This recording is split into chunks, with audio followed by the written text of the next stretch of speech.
start soon. The recording has started. Chat messaging. MSOE, your camera is on. MSOE, your camera is on.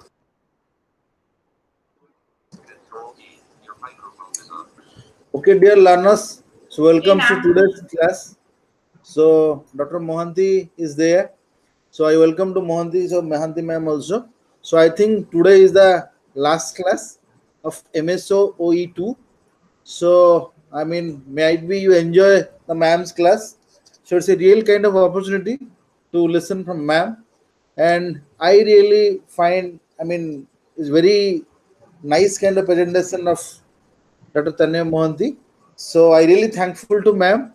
So whatever the doubts, clarification, or what you want to ask about this, I mean this course. So today you will get the opportunity to ask your questions, your doubts or clarification, whatever the things. So tomorrow onwards, I mean MSOE 3, the class will start on same time. So I mean, maybe I had said the link wrongly. I will change the link, and whatever the link is continuing, this link will continue. Hopefully, I will put in the WhatsApp group. So I mean, the number is very few, no doubt. So I hope MSOE 3 more number students will join. So with these words, I just hand over the session to, I mean, Dr. Mohanty. So, I mean, Mohanty, you can start the presentation. Thank you, sir. Good afternoon, learners. Today we will take up the last block, that is block 6, and basically the discussion is about transnationalism, about the issues of nation states and transnational identity, which is a very complex phenomena. Because whenever we talk about identity formation, itself is a complex process. But in case of these diasporic Indians, the complex is actually multiple, and we will be that would be a major aspect of our discussion today.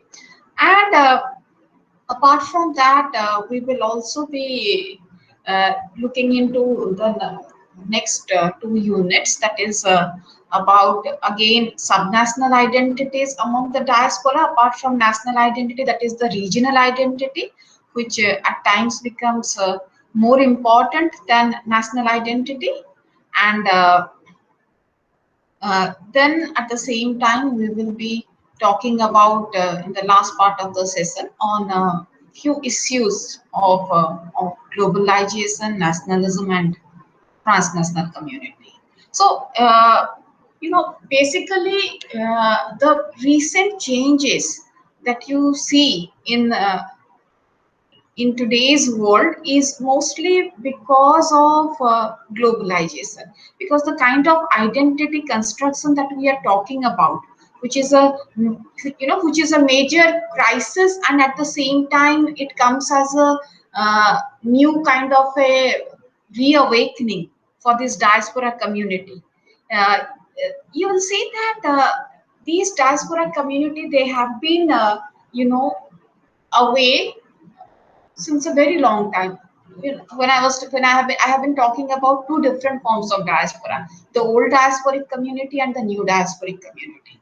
So the old diasporic ones, who were a part of the indentured labor systems that started during the 19th century, when Britishers were in search of manual laborers who could work in the plantation sites of Caribbean islands, Fiji, or basically these were related to agriculture.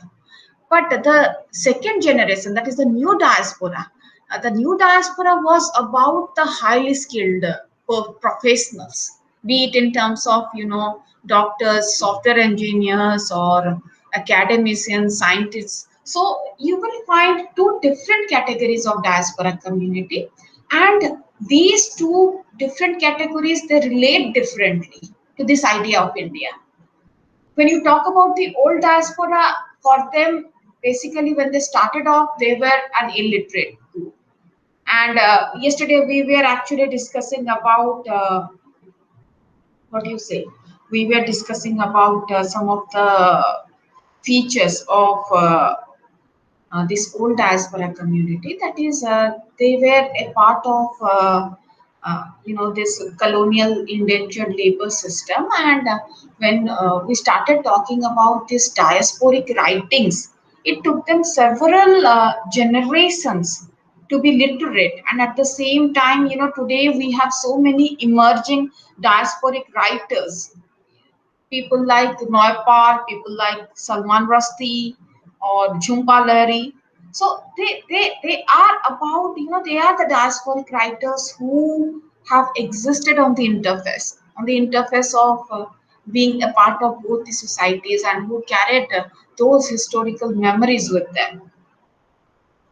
Today, when the government tries to, take account of its diasporic community, it is mostly, it tries to target the new diaspora, who are recent, and we mostly refer to them as the NRIs, and the old diaspora as the PIOs. So when I'm trying to talk about identity among this new diaspora community, you will see that there has been an intervention on the part of the state as well, because you know we already have discussed some of the political crisis that came up during the Nehruvian era, be it in East Africa or countries like Burma, countries like Fiji, where the old diaspora community could not be supported in their perception, because the state couldn't do enough to, please mute your microphones. The state couldn't actually do enough to protect them, and that's the reason the connections were not that very rejuvenated during those period of time. But will you please mute your microphones? So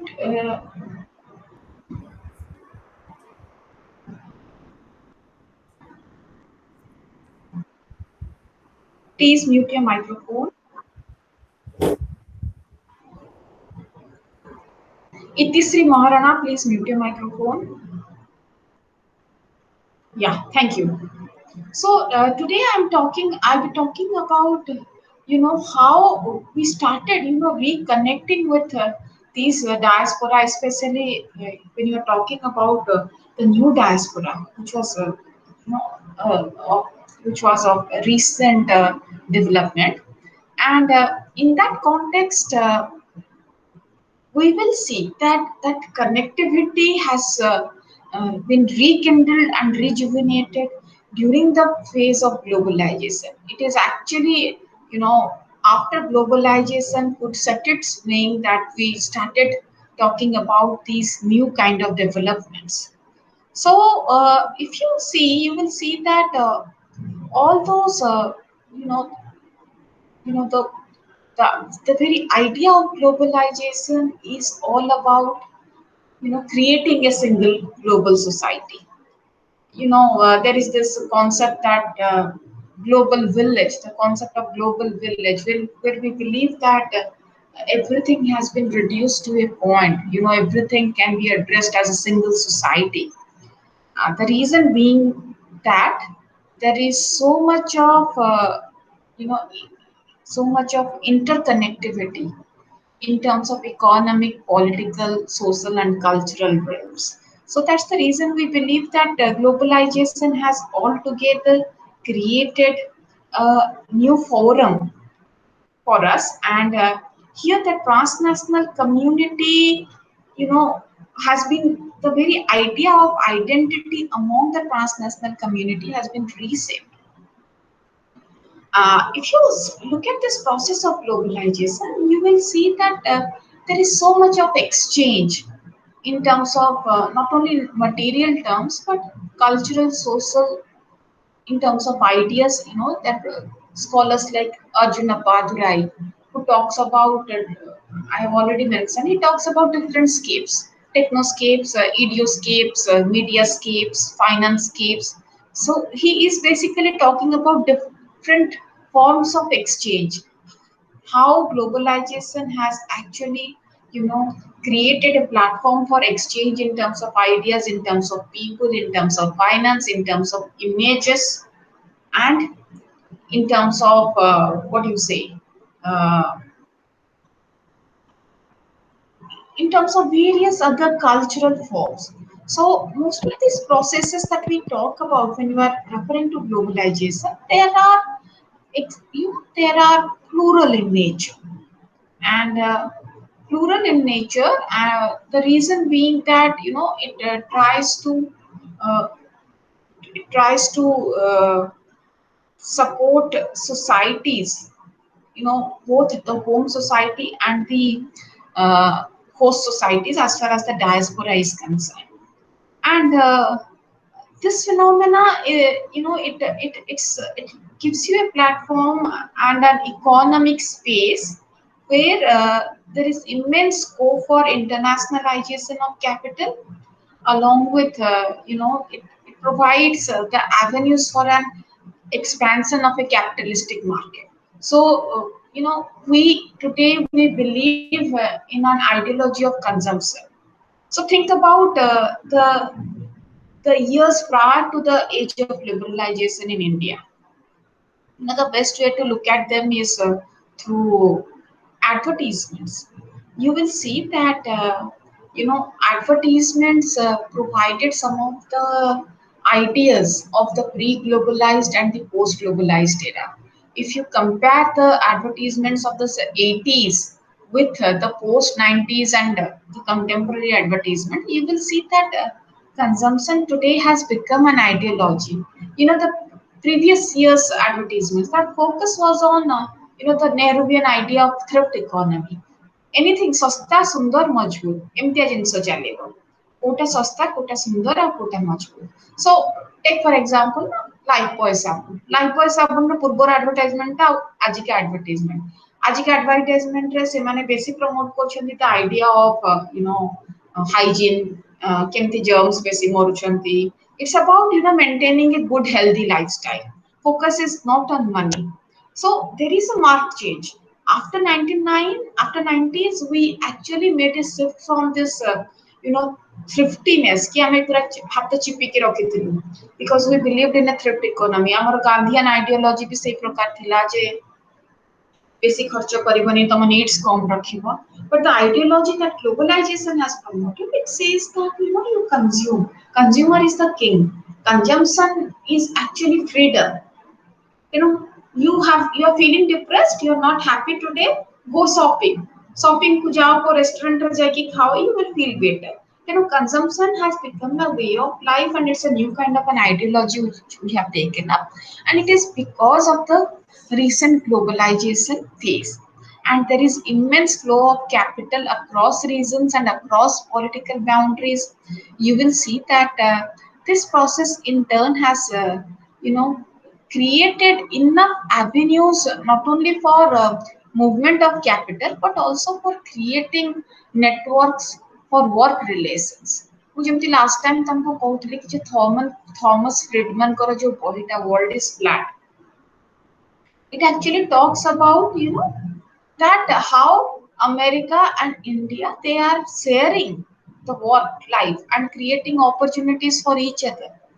ଆମର opportunity ଦରକାର, work opportunity ଦରକାର, unemployment ଥିଲା, that provided us work. And ଆମେ exactly ସେଇ ଟାଇମରେ ରାତିରେ ଯେତେବେଳେ ସେମାନେ ଶୋଇକି ଉଠିଲା ବେଳକୁ ଆମେ କାମଟା କରିକି ରଖିଦଉଛେ. ତେଣୁ ଏଇ ଯୋଉ BPOs, ବିଜନେସ ପ୍ରୋସେସିଂ ଆଉଟସୋର୍ସ ଯୋଉ ହଉଛି, ସେଟା ଦେଖିବା that is possible because ଆମେ exactly 12 ଘଣ୍ଟା ଆଗୁଆ ଅଛୁ ଆମେରିକା. ତାଙ୍କର ରାତି ହେଲା ବେଳକୁ exactly ଆମର 12 ଘଣ୍ଟା ଆଗରେ ସକାଳେ ଆମେ ଅଛୁ. So that is the thing. So today we have started creating networks ki kiye ei kamata kari paribo, ko batre more ei kamata hei paribo. And so what I'm trying to say, that globalization, it's not only just an an economic phase, it has restructured our lives in many ways, in social, political and cultural ways. So you will see that today enough scope has been created because of networking, or networking which has been facilitated because of this technology, this global technology. The very idea of work from home. Now I'm taking classes sitting here. You are having your classes sitting at your homes. You don't have to come to the study center, neither I have to. Similarly, a client in America for whom I am working right here in India, and I'm just getting my work done. Age of networking, age of network connection, it has been facilitated because of this so-called knowledge industry. So this new technology that has come up in this age of globalization, and transnationalism has become, the trait of the present day globalized society. So, what is transnationalism? Transnationalism is defined as the process by which immigrants build social fields that link together their country of origin and their country of settlement. Even transnationalism concept ଗୋଟେ broader way ରେ ବି ଆମେ ଦେଖିପାରିବା। ଯେମିତି ମୁଁ କହିଲି କି ଯେ ମତେ suppose ଜଣେ ପଚାରିବେ ଯେ where do you work? I would say कि I'm working for an American company. ମୁଁ directly ମୋ boss को report करूची who is sitting in Washington DC, and I am working from my home. This is actually the transnational concept of work. The very idea of work has been redefined in the present times. You know, there is a visiting of the old concepts that we were discussing earlier. So when we talk about migrants today, we call them trans migrants. I mean, khali migrants, they are trans migrants because their allegiance is not rooted in a particular country, but they are always in a continuous move. ଆଜି ମୋର ଏଇଠି କାମ, କାଲି ମୋର ସେଇଠି କାମ, ମୁଁ ଏଇଠି ରହିଲି, ସେଇଠି ରହିଲି, ଗୋଟେ globally my workplace is a global phenomena. ମୁଁ globally ବୁଲୁଛି, my mobility is global because ମୁଁ entire Southeast Asia ର head head office ଗୁଡାକ ମୁଁ ସବୁ ସମ୍ଭାଳୁଛି। ତେଣୁ ମୁଁ ଆଜି ଇଣ୍ଡୋନେସିଆରେ, କାଲି ମାଲେସିଆରେ, ପରଦିନ ନ୍ୟୁ ଦିଲ୍ଲୀରେ, ଏମିତି ମୋର ଚାଲିଛି work life ଟା। So it is not just about work. When I talk about transnationalism, transnationalism has a different connotation altogether. For example, you will see that when we are talking about the diaspora as such, transnationalism has become an important aspect of their lives because I was talking to you last class that whenever you talk about families, now transnationals they have a transnational family. The idea of family being living in a single house, living having a common kitchen, that thing has been fractured. So when I'm talking about work, it has taken the dimension of transnational nature. My family is transnational, my kinship system is transnational, and if you be quite true to yourself, you will see that how much time do you spend on a transnational platform regularly. For example, I will tell you that you know uh, the time that you spend on internet, with Facebook or WhatsApp, if I ask you to take account of it, ନା ତମମାନେ କହିପାର ଯେ ସେମିତି କଣ ଆମେ ଗୋଟେ regularly କରୁଛୁ, କେତେବେଳେ କଣ ଆଖି ପଡି ଯାଉଛି, ଟିକେ ଇଏ କରିଦଉଛି, ବଟ୍ ଆଖିଟା ବହୁତ ଭେରି ଅଫନ୍ ଏଟା ପଡୁଛି ଏବେ। The thing is that if you take account କି ଆଚ୍ଛା ଏପର୍ଯ୍ୟନ୍ତ ମୁଁ ଫେସବୁକରେ କେତେ ସମୟ ହେଲା ଏନଗେଜ ଥିଲି, ମେ ବି ଏବେ 30 minutes, ଯଦି ଏଣ୍ଟାର ଶୋଇଲା ପୂର୍ବରୁ I will just make an account of the times I have spent with my books, with my mobile. ମୁଁ ଏହା କହୁନି ଯେ ମୋବାଇଲ ଧରୁଛନ୍ତି ମାନେ it's a bad thing, because when you say that the time I have spent with my mobile, it could be for a class also, it could be for this class also. This class last for 2 hours. So apart from that, ମୁଁ ଆହୁରି କେତେ time ବି spend କରୁଛି। So average 4 to 5 hours ତ ହଉଥିବ ଅତି କମରେ, because this internet age has actually made all these aspects of my life transnational. So that's the reason we live in a different phase of life, which is different from our parents, which is different from the generation of our grandparents. So when you talk about this transnational migrants, this diaspora community, for them this idea of transnationalism, this connectivity has been rekindled with globalization. So they have rather rediscovered themselves after globalization. because prior to globalization they used to have this feeling ki ha mo India I belong to India. I originally belong to India, but ଏବେ ତ for the next 3-4 generations ମୁଁ ରହିଯାଇଛି. My forefathers were those people from this indentured labor system, and ଏଇଠି ଆମେ settle କରିଦେଇଛୁ. We are now doing well. ତେଣୁ India କହିଲେ just it would come as a footnote in one's discussion, because ଆଉ ସେ connectivity ଟା ନଥିଲା India ସହିତ. It never existed. And ମୁଁ କହିଲି କି ଯେ ସେ ଟାଇମର ପଲିଟିକାଲ ଡେଭଲପମେଣ୍ଟ ବି ଏମିତିଆ ହେଇଥିଲା ଯେ Indian state could not stand for these PIOs in their perception. It couldn't do much. But today things are changing, because yesterday we discussed the cultural aspects like Hindi movies, like diaspora writings. Diaspora writings, they are such a big hit in India as well. Globally they are such a big hit.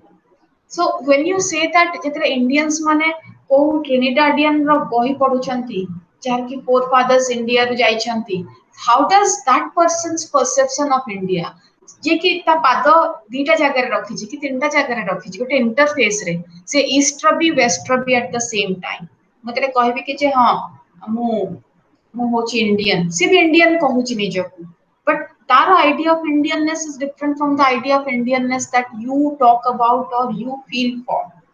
ଏଥିରେ ମୁଁ କହୁନି କି ଯେ କୋଉଟା better କୋଉଟା ଖରାପ କୋଉଟା ଭଲ, no, that doesn't exist. It's just that different. The way you relate to this country and the way they relate to this country, there is a big difference in that.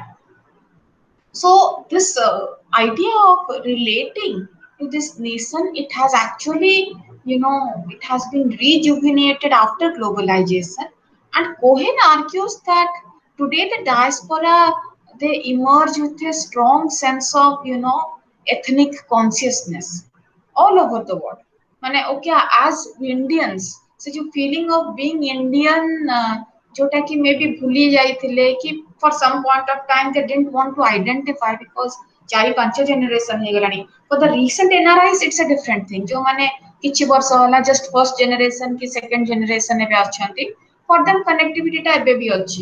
କିନ୍ତୁ just think about the PIOs जो माने कि 19th century 1800 something ରୁ ଯାଇକି ସେଠି ବସି ଗଲେଣି. ତାଙ୍କ ପାଇଁ idea of India ଟା ନଥିଲା. Somewhere distant, somewhere, it got disconnected rather. If I would have to say it very straight, in a straightforward way. But today things have been changed because of globalization.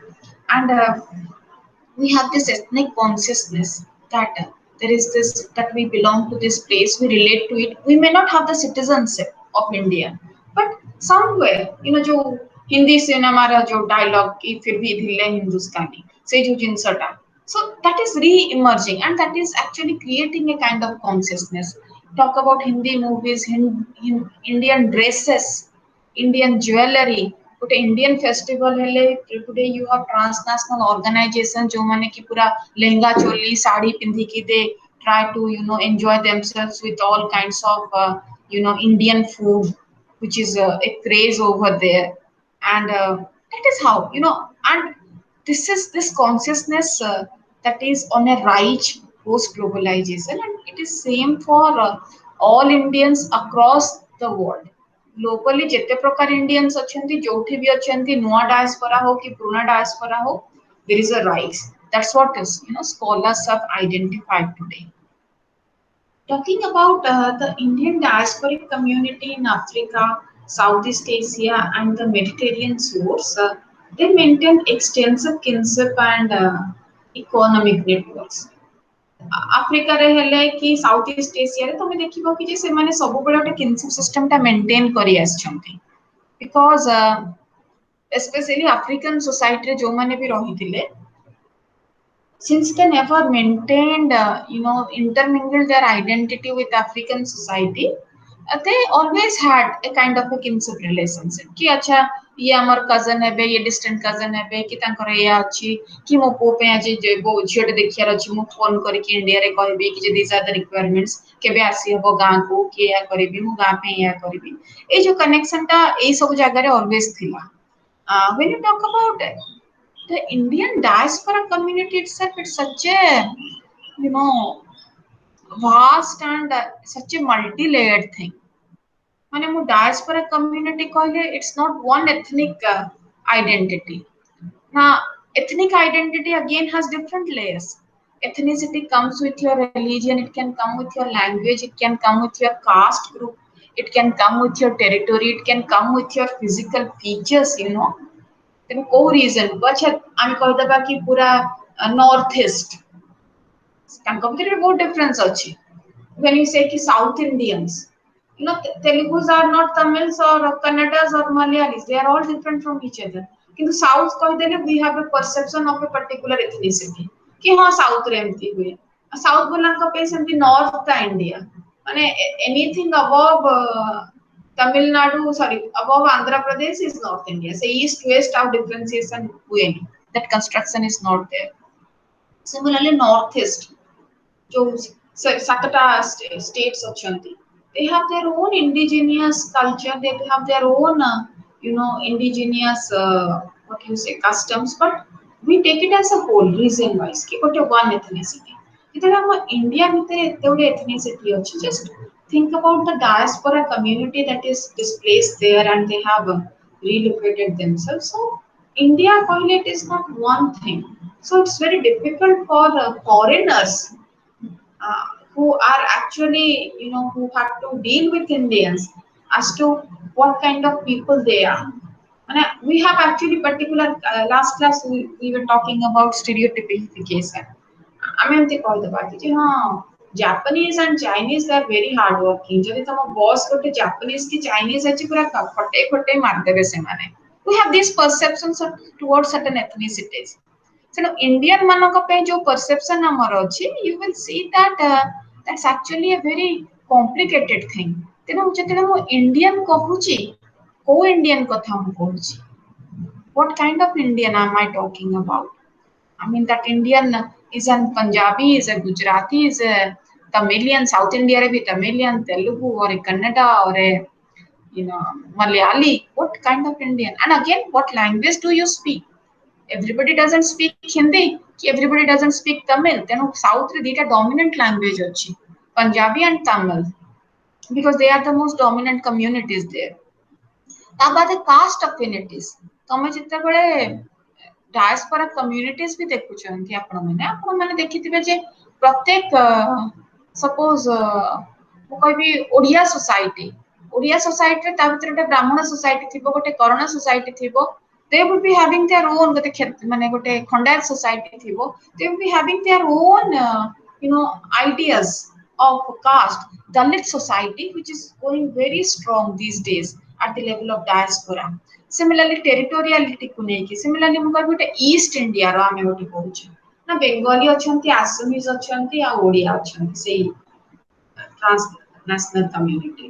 So it got a multi-layered identity ର କଥା ପଡୁଛି. As such I told you that identity is a very complex thing. ମାନେ ମୁଁ ଯେତେବେଳେ କହିବି କି ଯେ identity ମାନେ କଣ, who you are, suppose who you are, that's one of the most difficult questions to answer. When you say that okay this is my name, what can you say? Suppose I put this question to you, you will talk about your name, you will talk about your education qualification, you will say that you are so and so's son, you belong to this this is your native place. ଆମେ identity ରେ ଏଇ ସବୁ କଥା କହୁ। ତାମାନେ ତମେ ଦେଖ ମୋର ରିଲେସ ଯେତେବେଳେ ମୁଁ ମୋ ନାଁ କହୁଛି, ମୋ ବାପାଙ୍କ ନାଁ କହୁଛି, କୋଉଠି ନା କୋଉଠି ମୁଁ ମୋର ଫ୍ୟାମିଲି ନେମ୍ ଟା ଆଣୁଛି, ମୁଁ ମୋର କାଷ୍ଟ ଆଇଡେଣ୍ଟିଟି ଟା ଆଣୁଛି। ମୁଁ ଯେତେବେଳେ ମୋ ଗାଁ ନାଁ କହୁଛି ସେଥିରେ ବି ଗୋଟେ କାଷ୍ଟ ଟା ଇନହେରେଣ୍ଟ ହେଇକି ଲୁଚିକି ରହୁଛି, ବିକଜ ଆଚ୍ଛା ଏଇ ଜାଗାର ଏଇ ରିଜନ ରେ ଏଇ କାଷ୍ଟ ର ଲୋକ ବେଶୀ ଥାନ୍ତି। we have a perception।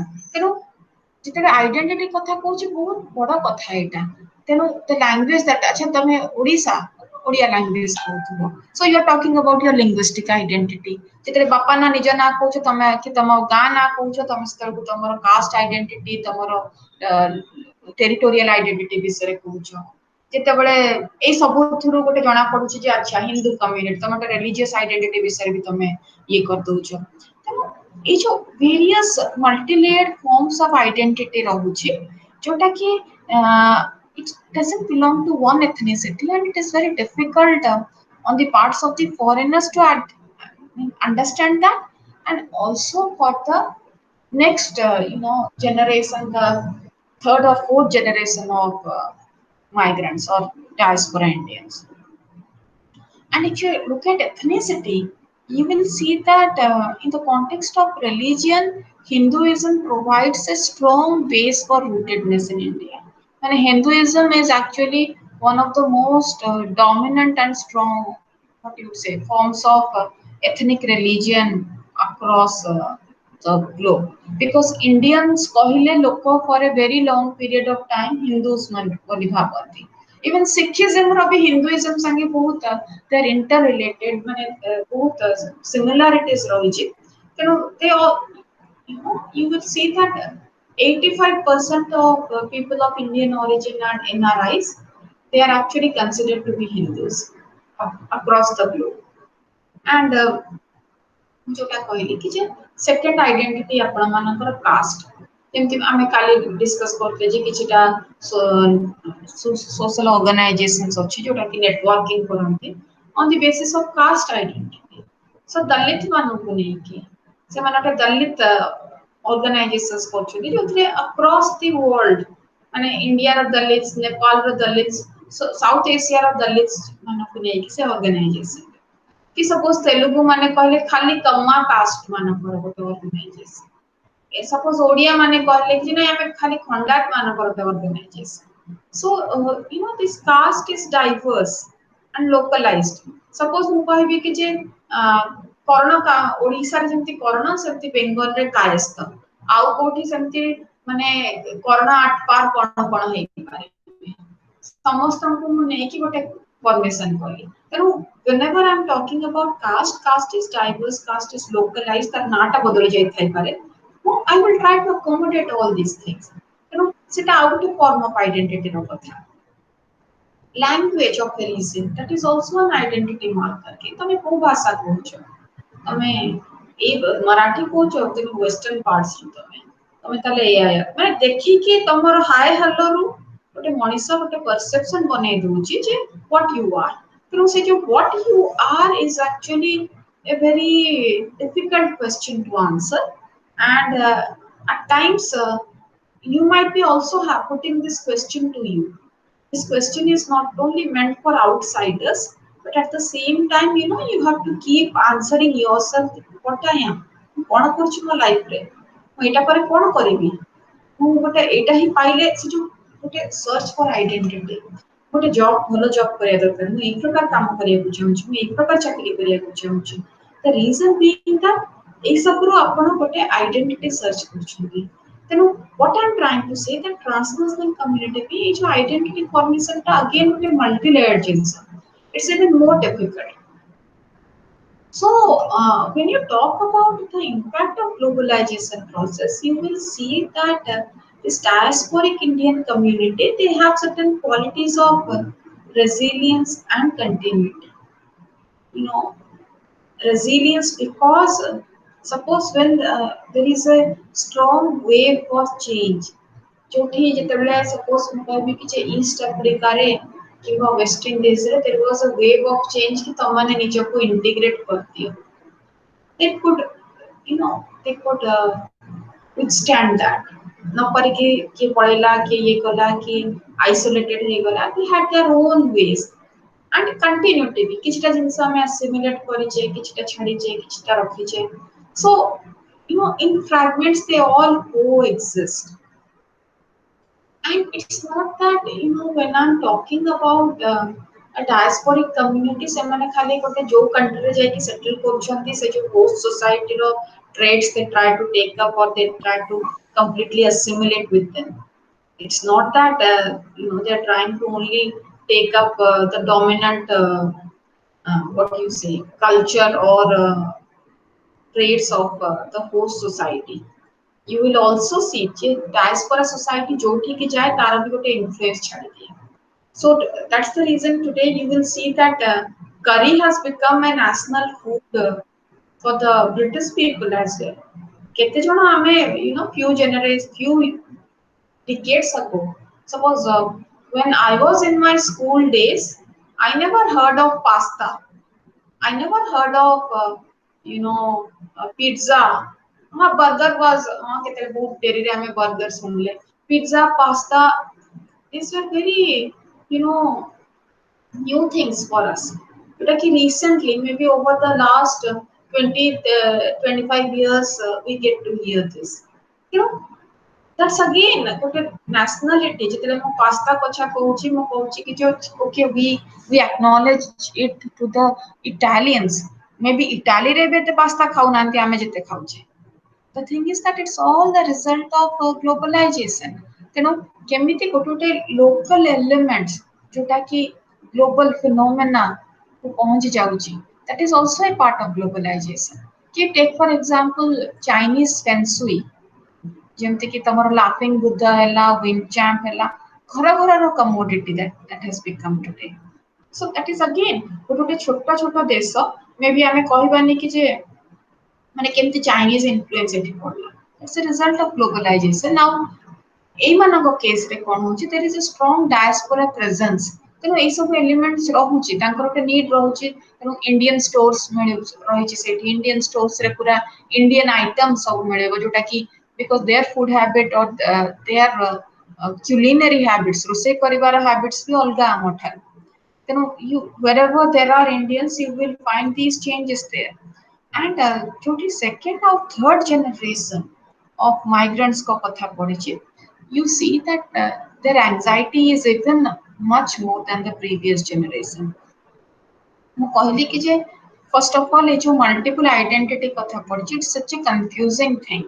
ମାନେ this person, suppose a boy or a girl of your age who is from Trinidad or Tobago, whose forefathers came from India as a part of the indentured labor system. See, ଏବେ fifth ki sixth generation ହେଇ ସାରିଲାଣି.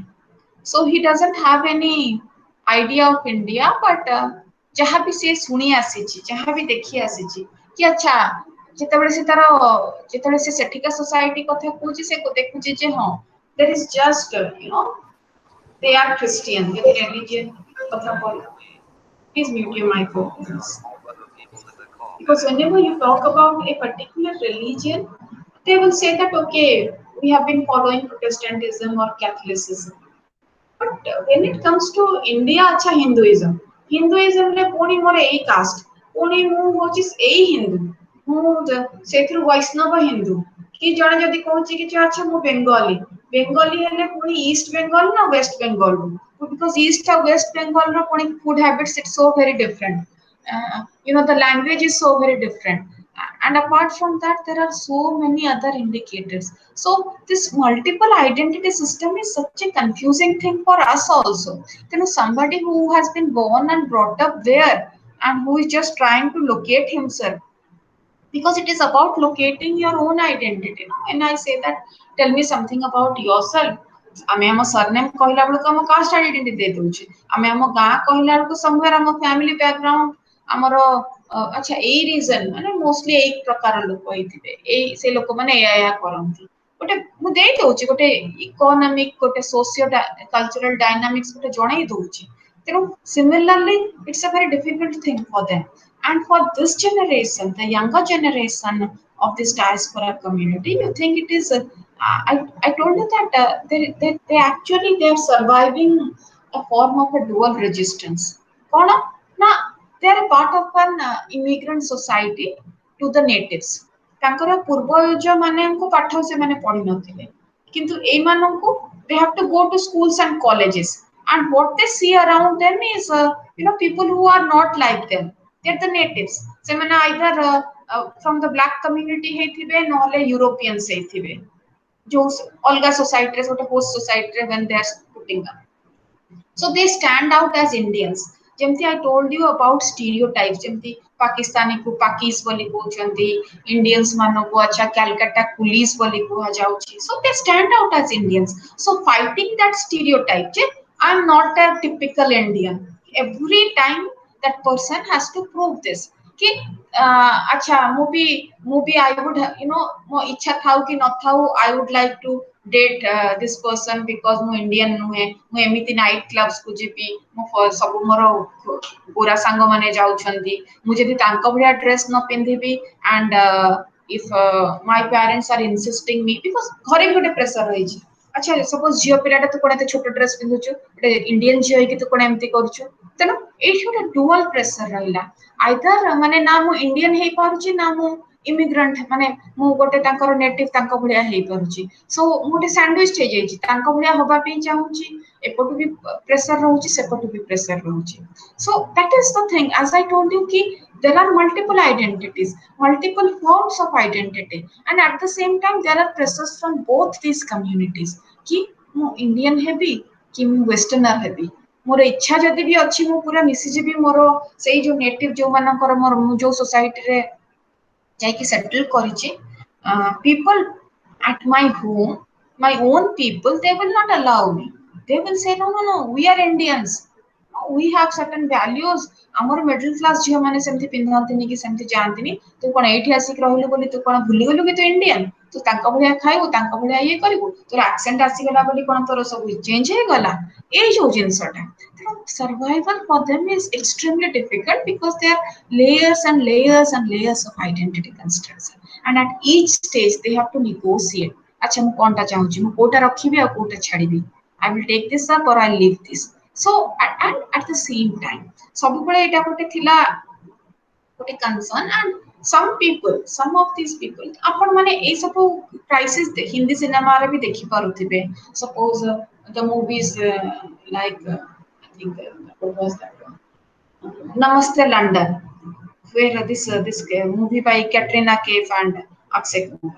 Katrina Kaif believes that she is an English woman even though her parents are NRIs the reason being se je mu to ethikar citizen mu to ethikar gora lokoga sange badhichi mu queen of England ro anthem gaiki badhichi and there is nothing Indian about it but parents are extremely traditional और बापा जबरदस्ती चाहूची जे से zeta बाहा हे जाओ India रे but the girl has a typical allergy for Indians ताको लागुची Indians are backward Indians are empty empty so she has a perception of India so how does she negotiate ଯେତେବେଳେ ସେ एमती भी मोमेंट्स आछि जोथरे कि वेस्टर्न सोसाइटी रे से जते भी निजे को वेस्टर्नाइज्ड करू people you know give pinch that okay जते भी त माने इंडियंस ए जो जिंसटा तेनो it's again a matter of political identity से कहूची मु एठिकार सिटीजन तेनो मु काहे तमे सिना इंडियन बिकॉज़ तमे सेठु आसीचो किंतु मु तो एठिकार सिटीजन मु तो एठी जन्म हेली तेनो मोर पॉलिटिकल आइडेंटिटी होची अ ब्रिटन सो जितने आमे देखिले जे bye 2000 2000 I think 2005 and 6 of 6th implement hela ये जो idea of dual citizenship when the BJP government was in power तेणु ସେଇଠି ଯେତେବେଳେ ଗୋଟେ dual citizenship ବି ମିଳିଗଲା ତାକୁ ଆଚ୍ଛା ମୋ ପାଖେ ଇଣ୍ଡିଆ ର ବି citizenship ଅଛି ଆଉ ମୋ ପାଖେ ଟ୍ରିନିଡାଡ ର ବି citizenship ଅଛି then again से जो मल्टी लेयर्ड आइडेंटिटी कंस्ट्रक्शन को सेटा आहुरी कंफ्यूजिंग हटात माने मु कोन कहबी सिटीजनशिप तमरो काହାର हां दीटा जाकर जेतले मु कहि दोछि people will not take me seriously suppose मु जेतले सेही सोसाइटी रे थी तने कहबी लोक जे इंडिया पळा तेनु मु कोन कहबी that is again a form of confusion to me तेनु that is that was one of the major problems that the diaspora community faces in terms of identity because identity itself is a complex issue because it is your personal identity kotha कहली but when you talk about a group identity ସବୁବେଳେ normally ଗୋଟେ ଗୋଟେ particular community ର ଗୋଟେ particular identity stereotypical formation of identity ହେଇଯାଏ suppose ଏବେ ମୁଁ ଯେମିତି କହିବି କିଛି ଅଛି ପଞ୍ଜାବୀ କହିଲେ ତମମାନେ କଣ ବୁଝ what is the identity of a Punjabi community what would you say we will basically go by the popular representation जोटा कि सिनेमा रे हमें देखुचे आ पंजाबी माने पूरा दिलदारिया लोक से माने बहुत मजा करंती they are all fun loving people से माने बहुत खांती पियंती because that is the only idea of Punjab that you have received through movies through certain characters and through certain cinematic narratives not that समस्त fun loving ହେଇथिबे कि not that they don't have any anxiety से माने खाली ही कि सब बड़े हसुचिबे ଯେମିତି କି ଆମର typical South Indian representations ଅଛି of by the North Indians कि अच्छा आईओ लगे देले कि आईओ लगे देले जहां भी कह देले साउथ इंडियन भाषा हे गला so we make fun of them similarly Bengali को नेकी सब ये को नेकी कम्युनिटी को नेकी there is a typical representation and this community, the diaspora community, they are actually fighting both ways. The representations, जोटा कि इंडियन मान एमती बोली भाभी देछन लोक माने कि अच्छा इंडियंस कहले जिते कि इमिग्रेंट सब जाक इंडियंस और से माने इलीगली बहुत लोग आस्थांती Indians they are actually you know over smart से माने दे आर नेवर क्लीन से माने बहुत जिंस एक्चुअली ठकामी रे पके देबे पूरा एया थांती से या थांती गोटे परसेप्शन थाए तेनो they have to deal with that identity perception जो सोसाइटी रे इंडियंस को नहीं कि एमती खराब परसेप्शन सेटिकार लोक दे विल डिजोन कि ना ना हम इंडियन नुहे लुचेया को चेष्टा करिबी मु जेते जल्दी मोर एक्सेंट ता जदी तांको भलिया हे गला मो ओरिजिन विषय रे जेते लुचे दे पारबी सेते भलो दरकार पड़ले मु आउ कोन कहि देबी जदी मो स्किन टा कलर होते जणा पडुनी may be I will not accept the fact that I am Indian और साउथ एशियन सो एठी तापरे तले हमें नेशन स्टेट्स कथा कहूचे यू नो नॉर्मली गोटे डिबेट चले जे nation states in the context of diaspora that actually you know the idea of a nation state gets loose माने जेतरे हम nationality कथा कहबी माने ग्लोबलाइजेशन कॉन्टेक्स्ट रे nationality टा नेशन स्टेट रो बॉर्डर्स गुडा को टिके ढीला पड़ी जाए এটা বিভিন্ন কারণରୁ এই যে ডিবেট ইমার্জ করছে প্রথম কারণ হচ্ছে লোক কুহନ୍ତି যে যেତେବେଳେ ଆମେ structural adjustment program 1991 ର accept କଲୁ we also had to accept you know the terms and conditions of these international organizations like these World Bank and IMF you know World Bank ଯଦି କହୁଛି କି ଯେ ଏତିକି ଋଣ ଦିଆଯିବ ଏତିକି ସବସିଡି ଦିଆଯିବ ମୁଁ ସେଇଟା କରିବି गवर्नमेंट जदि भाबुची ना यही सिचुएशन रे एटा हेतांता एई सोसाइटी रे नॉर्मली एया होय सेठी गवर्नमेंट भी ता हाथ बंधा हो जाईछि सेटा गोटे मेजर इंपैक्ट रहउची and at the second time out global actor रहउची जेंति कहले कि मल्टीनेशनल कंपनीज काली की जति एबे मु कहबी कि जे कोका कोला रे एबे कोका कोला कंपनी रे इंडिया रे अराउंड 40-50 हजार लोक काम करूछंती एतिकी एफडीआईस मिलिछि एतिकी रेवेन्यूज जनरेट होछि जदि मु कोका कोला काली की कहबो कि मते एतिकी लैंड लीज रे दियो कि तमे यदि एटा करबनी मो स्टेट रू विथड्रॉ कर देबी तो विथड्रॉ कर देले मोर के डर रहउछि एज अ नेशनल स्टेट की मो लोकंकर क्षति हबो आम लोकंकर रेवेन्यू पळेबो चाकरी पळेबो we will losing out on certain revenues you know that's the reason I'm कहूछि कि नेशन स्टेट ता को भी पचारु नांती and at the same time जेतबे मु कहूछि कि जे हां गोटे ट्रांसनेशनल कॉन्सेप्ट पळि आसलानी कोन ना एबे मु खाली कोन मु इंडिया माने कोन खाली इंडियन इंडियन मु एबे ऑस्ट्रेलियन इंडियन मु अमेरिकन इंडियन तेनु मो फैमिली होछि it's spread out it has spread out like the roots of the banyan tree globally but एटा एते भी हमें संगे संगे नेशन स्टेट कांसेप्ट को निज ठारू दूरे दे परिबानी the idea would still be there so you will see that nation state रो सब बडे आइडेंटिटी फॉर्मेशन सहित गोटे बहुत स्ट्रांग रिलेशन रही नो डाउट एबे नेक्स्ट हमें बे जो डिस्कस करबा कि जे रीजनल सब national identity that is important no doubt kintu that you are an indian that you belong to this territory you came from this place seta gote historical fact and that we cannot actually falsify जोठी transnational identity कथा पड़ी you will see that it creates a multiple multiplicity of complex phenomena because the complexity it arises out of their historical experience structural conditions केमिति economic conditions India रे कोन थला से जगह रे कोन थला से जगह रे तक से माने लैंड अप करले how they were received by the native people से माने होस्टाइल थले कि से माने तांको खुशी रे अडॉप्ट करनेले आइडियोलॉजी तांकर आइडियोलॉजी और मो आइडियोलॉजी सहित केते गैप अछि सपोज मु कहबी कि जे तमे बे माइग्रेट करी कि बर्मा भलिया जगह पळाओ कि तमे साउथ एशिया रे आ गोटे को इंडोनेशिया भलिया जगह जाओ तमे कहबो कि जे हां किछटा कल्चरल सेम्बलेंस रही किंतु जेतरे मु पूरा पूरी जाई कि माइग्रेट करी कि गोटे यूरोपियन कंट्री कि गोटे अमेरिकन कंट्री रे गोटे व्हाइट संगे तांको लोकंको संगे रहउची तो देखिबे हमर बहुत कल्चरल प्रैक्टिसेस बहुत the way we look at things आमे केमिति को प्रकार आइडियोलॉजीज को होल्ड करू सेटा भितरे बहुत तफात आसीबो भिन्नता आसीबो तेणु ए सब ऊपर डिपेंड करूची जे गोटे ट्रांसनेशनल ता निजर आइडेंटिटी ता को केमते फिक्स करूची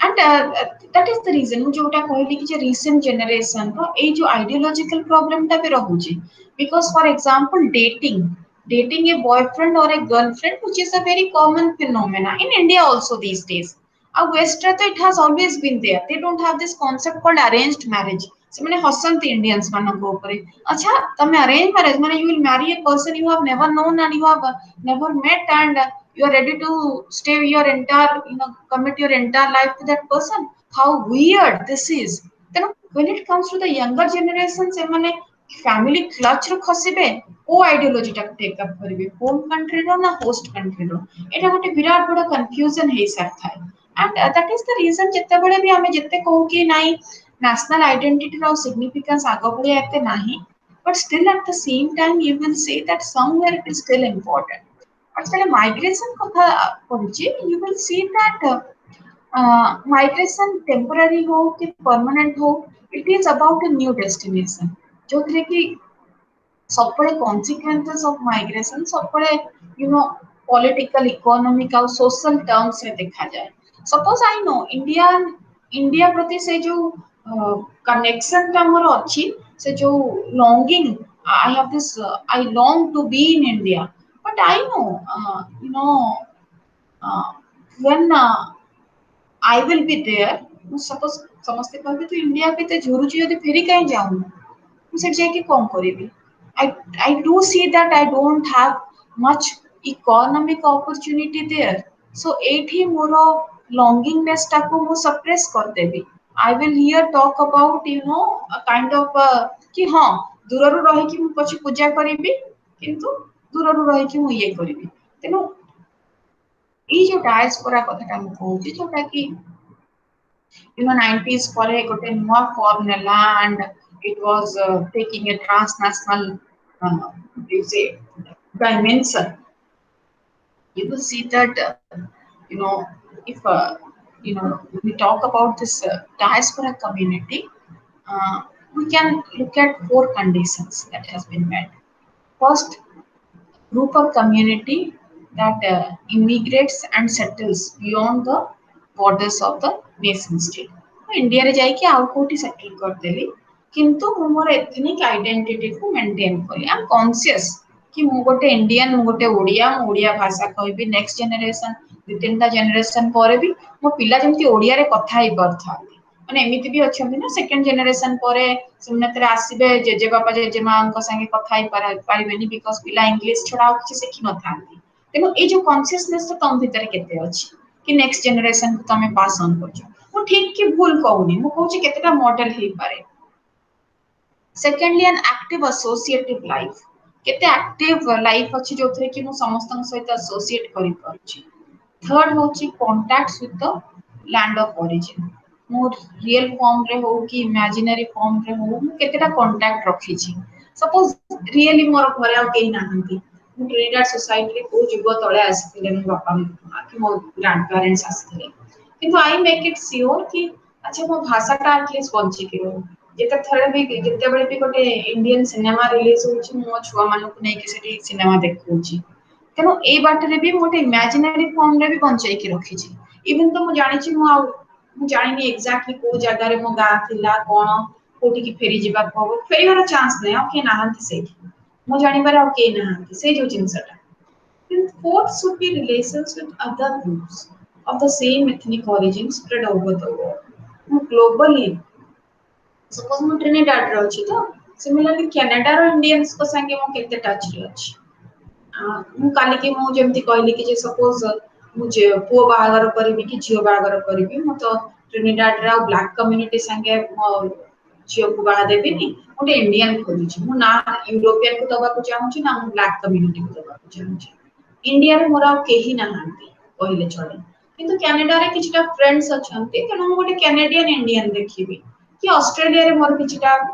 बिजनेस पार्टनर्स डेवलप करछथि तांको भितर हम देखिबि तांका कम्युनिटी कि हुए तो एमिति भी हे पारे जे से माने केबे भी माने कोन मु कहबी से माने केबे सपोज मु कहबी Tamil community Tamilians are across the world suppose गोटे श्रीलंकन तमिल जे कि को काळरू से जाइथला माइग्रेट करके से श्रीलंका रे ही अछि किंतु अमेरिका रे गोटे तमिलियन जेतले बाहागर खोजुची से चारियाडे से नॉट नेसेसरी रे तमिलनाडु रे देखिबो से श्रीलंका रे देखि पारिबो से मलेशिया रे देखि पारिबो से फिजी रे देखि पारिबो कनाडा रे देखि पारिबो यूरोप रे देखि पारिबो so that is the thing तेनो से जो एथनिक ओरिजिन इट जेतले एथनिसिटी रो कथा पडिचे लोक आउ सेतले को इंडियंस देखंती सेतले तमे काली की जियो बाहा हबो तमे सपोज यूएस रे सेटल करछु तमे कोन जो इंडियंस करबो तमे से हबो हबो तमे कहबो कि जे मो टिके ओडिया बाहा हेले बेटर चलिबो सेमती किंतु बीइंग एन ओडिया मो फर्स्ट प्रेफरेंस ओडिया रहिबो हां सेमती नॉर्थ इंडियन यदि if I like somebody if I want to marry किछ असुविधा नै वो first but if you are going for a arranged और negotiated marriage then that is the preference then सेही केस रे एमिति फॉर्म्स नहीं जोठी की रीजनल किंबा तमरो सब नेशनल आइडेंटिटी ता आहुरी गोटे माने मोर इंपोर्टेंट हे जाय than the national identity.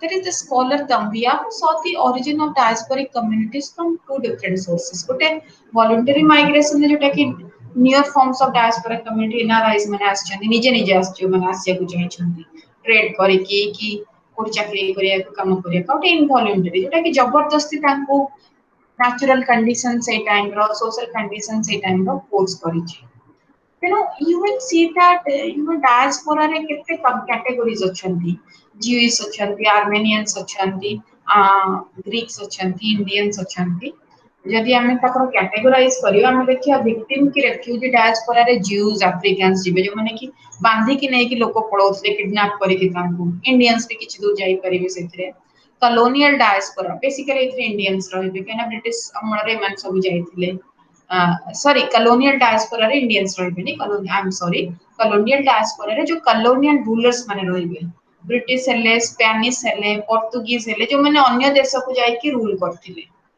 Dutch हेले लेबर डायस्पोरा जो थे कि इंडेंचर्ड इंडियंस रहिले जापानीज रहिले चाइनीज रहिले जो माने काम करिया को जाईथिले ट्रेडर्स सेतरे जापानीज अछंती किछटा इंडियंस भी अछंती चाइनीज अछंती देन कॉन्ट्रैक्ट हाइब्रिड किंबा पोस्ट मॉडर्न जोटा कि कैरिबियन पीपल लेबे माने आज जो माने कि आजिकार चाइनीज और इंडियंस से माने एबे गोटे हाइब्रिड कल्चर टेक अप कर दैछंती बिकॉज़ वेस्ट मु कहली ना माने वेस्ट इंडीज ता एते दूर थिला सेते इंडिया टू कि किछि कम्युनिकेशन लिंकेज सेते रही पारेनी आ हिंदी सिनेमा ग्लोबलाइजेशन तो आज का कथा से माने तो जाई कि 1838 रो बसी गलेनी सेठी तेनु किछटा mixed hybrid culture they have put on they have inculcated even though you can say that they were Indians. So there are some factors that is responsible for the growth of transnational community and if you examine these factors you will see that firstly transport communication में बहुत easier हो जाए जगह अपेक्षा then increasing role of immigrants that they play in the countries of their origin by providing service to the migrants and their children. And then you will see increased importance of receiving countries, states in economic and political futures of sending countries. माने एठु किछि पाइबी आ सेठु किछि पाइबी किछि तो nutritive deal रहबा दरकार then political marginalisation जेमति कि host country रे जो माने गोटे मार्जिनलाइज्ड है कि माइग्रेंट लेबरर्स सपोज अछंती and then you will see that migration takes place within an ideological climate that favors pluralism suppose gote jaga जोटा कि बहुत strict जोटा कि बहुत repressive सेमती जगह को माइग्रेशन बेसी होबनी unless एटा accommodate कर जे बे सपोज म कहबी कि हमें जाई कि चाइना रे माइग्रेट करो Chinese, we have a different opinion for China. Chinese is not that democratic. I don't mean both लोग migrate करके they feel very happy about China. But amount of perception अच्छी ना when you say that अच्छा America जीवो कि China जीवो as China टा उठे जीवा देश we will go to America. तो काहे कि अमेरिका ना अमेरिका रे से जो concept of melting pot ଯିଏ ବି ଇମିଗ୍ରାଣ୍ଟ ହଉ ତାଙ୍କୁ ସମସ୍ତଙ୍କୁ ଆମେ ଆକୋମୋଡେଟ୍ କରିପାରିବ ସେଇ ଆଇଡିଓଲୋଜିଟା ଆମେରିକାରେ ଅଛି। ତେଣୁ ଡିପେଣ୍ଡ କରେ ଯେ ସେ ଯୋଉ ମାଇଗ୍ରେସନର ସିନାରିଓଟା ସେଇ ଜାଗାରେ କଣ। Then you will also see that Cohen has examined some of the preconditions for the emergence of transnational communities.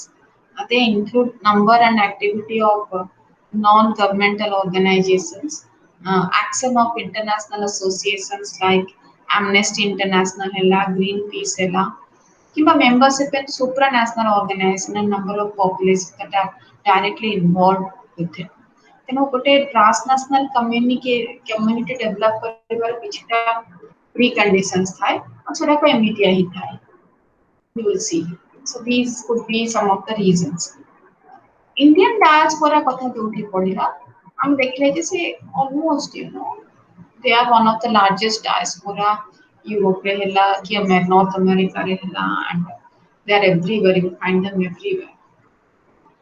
And when you talk about Indian emigration, जो माने एटी छाड़ी के distant land को जाइछंती, normally आमे ताको चारिटा category, चारटा patterns of migration रे divide कले। गोटे ହେଲା pre-colonial migration, colonialism पूर्वरु जो माने जाइथिले, जो जेमति कि मु कहली कि जे ईस्ट अफ्रीका रे कि यूरोप रे से माने ट्रेडर्स हे कि जाइथिले, गोटे अरिस्टोक्रेटिक फैमिली रो को राजा गोटे एक्साइल हे कि सेठी जाई कि बसी जाइछंती इटली रे। So pre-colonial migration was already there. किंतु सेई टाइम रे माइग्रेशन बहुत कम होता, ऑर्डिनरी लोक बहुत कम जाउथले, common man of common woman. Then colonial migration, which began in the 1830s to the British, French and Dutch colonies. Globally, जो भी British colony, French colony और Dutch colony थिला, they used to migrate to those locations. And then you talk about post-colonial migration to the industrially developed countries. जोठी कहली जोटा कि हेला माने recent after 80s जेतरे after sorry 80s को 80s रे पढ़ी गला 65 परे अमेरिका और कनाडा ब्रिटेन एमाने तांको पॉलिसी चेंज कले after post world war because they wanted high skilled and semi skilled professionals. So say जो industrially developed countries को आउ तापरे 90s पर आ गोटे वेव कला in terms of software engineers सेटा होची post colonial migration. और recent migration west asia जोटा कि normally जो temporary contractual workers जानती ए जो oil rich nations रे काम करिया पे. So you will see that ଆମେ ଏଟା ତ already ମାନେ discuss करछे, I will not go into the details of it. We will come to the regional diaspora dimension कि ଆମେ काहे केते जोठी national identity कथा पढिचे सेठी ଆମେ एते regional identity विषय रे ଆମେ काहे केते discuss करछे. Why do we have to talk about this subnational regional identities? I told you the reason because we were we as Indians we are not one ethnic group. Indians कहले अच्छा तमे यदि कहबो you are trying to enter, you are abroad, you are somewhere in America suppose, and somebody is asking you to introduce himself or herself. तमे यदि गोटे European को निजो को इंट्रोड्यूस करूछो तमे कहबो कि जे you are from which place, तमे कहलो from India. Maybe से सेतरे खुशी हे जिवो, but somebody who knows India टिके better से कहबो which part of India कि basically which part of India कहले east की west की north की south से टिके जानिया को चाहूची तमरो linguistic identity ऊपर. यदि तमे आ गोटे fellow Indians को तमरो आइडेंटिटी दउछो से सीधा पचार देबे तमे पंजाबी ना गुजराती तमे को कास्ट रो, अच्छा एटा तमर सरनेम तो तमे एई कास्ट रो हिथिबो, तमे एई ये रो हिथिबो, तेनो ए जो मल्टीपल आइडेंटिटी कथा कहिली एटा बहुत इंपोर्टेंट होची for this diasporic communities because India टा हमें खाली इंडियंस बोली रिप्रेजेंट करू.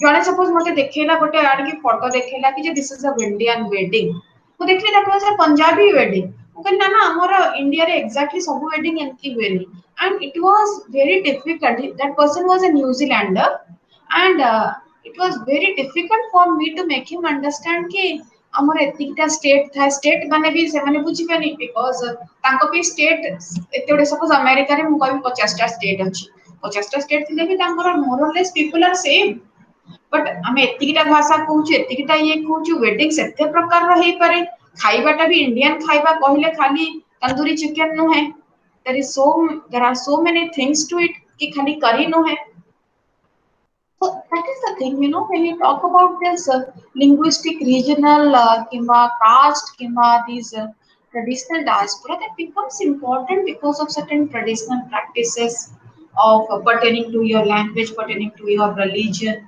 your marriage. For example, tomorrow if you settle abroad, say in Europe, somewhere in Europe, ଆଉ ତମ ଛୁଆ ମାନଙ୍କୁ ତମେ ଆଗ ଓଡିଆ ପଢେଇବାକୁ ଚେଷ୍ଟା କରିବ ନା ଆଗ ହିନ୍ଦୀ ପଢେଇବାକୁ ଚେଷ୍ଟା କରିବ it's my personal question to you, any one of you. What would you answer? Yes, you can say or you can just write it.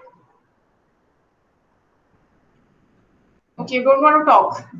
Okay, leave it then. So the thing is that, in that context, suppose ମତେ କିଏ ପଚାରିଥାନ୍ତା ମୁଁ କହିଥାନ୍ତି ହଁ ଯେହେତୁ ମୁଁ ଓଡ଼ିଶାରେ ପଢିଛି ମୁଁ ଏତେ ଓଡ଼ିଆ ଭାଷାରେ କହୁଛି ଇଏ କରୁଛି ମୁଁ ଟିକେ ଓଡ଼ିଆ ପଢିବାକୁ ଚେଷ୍ଟା କରିବି ଆଉ ହିନ୍ଦୀ ତ ଯେମିତି ହେଲେ ସିନା ଫିନା ଦେଖିକି ଆଜିକାଲି ମାନେ ପିଲାମାନେ ହିନ୍ଦୀ ଭାଷା ଶିଖିଯିବେ କିଛି ବଡ କଥା ସେଇଥିରେ ନାହିଁ ଆମକୁ କିଏ ହିନ୍ଦୀ ଶିଖେଇଥିଲା ଆମେ ତ ଟିଭି ଦେଖିକି ହିନ୍ଦୀ ସିନେମା ଦେଖିକି ଶିଖିଗଲୁ ନା ପିଲାମାନେ ସେମିତି ଶିଖିଯିବେନି ସିନେମା ଦେଖିକି ବଟ୍ ଓଡିଆଟା ଟିକେ ପଢେଇବା ଦରକାର ବାହାରେ ରହିଗଲେ ସେମାନେ ଘରେ ଆଉ କଥା ହେଇପାରିବେନି କାଲିକି ଯେତେବେଳେ ମୁଁ ଇଣ୍ଡିଆ ମୁଁ ନେଇକି ଯିବି ଛୁଆମାନଙ୍କୁ ମୋ ପ୍ୟାରେଣ୍ଟସଙ୍କ ସାଙ୍ଗେ ଦେଖା କରେଇବି ଜେଜେବାପା ଜେଜେମା ସାଙ୍ଗେ କଥା ହେଇପାରୁନଥିବେ so that is how your linguistic regional identity becomes important now, talking about the Punjabi diaspora, we will try to make a mention of Punjabi. Punjab word ଆପଣଙ୍କ text ରେ ଯଦି ଦେଖିବେ ଯେ Panj ମାନେ five, Ab ମାନେ water. The land of five rivers ଆମେ କହୁ ସେଟା ଯୋଉଟା କି ଗୁର୍ମିକି script ରେ ସେଇଆ ମାନେ ଥାଏ and nearly 60% ସେମାନେ Sikhism follow କରନ୍ତି and if you look at migration trends in Punjab it 1840s ରେ ହିଁ ଆରମ୍ଭ ହୋଇଯାଇଥିଲା and there were many people that were migrating to the US and UK and during the next half century the benefits of economic development were exhausted due to rapid demographic growth ବହୁତ population ବଢିଥିଲା famines ହେଇ ଚାଲିଥିଲା agriculture ରୁ ସେତିକି ମାନେ outcome ମିଳୁନଥିଲା and that is the reason they started migrating and as I told you some of them were compelled to migrate under the influence of certain economic and social forces and during 1860s Punjabis they took up this colonial labor migration force and when British recruited labor for Ugandan railway project, it was mostly Punjabis they were trying to prefer because they are stout, they are strong, they are healthy, ବହୁତ କାମ କରିପାରିବେ. That was the perception.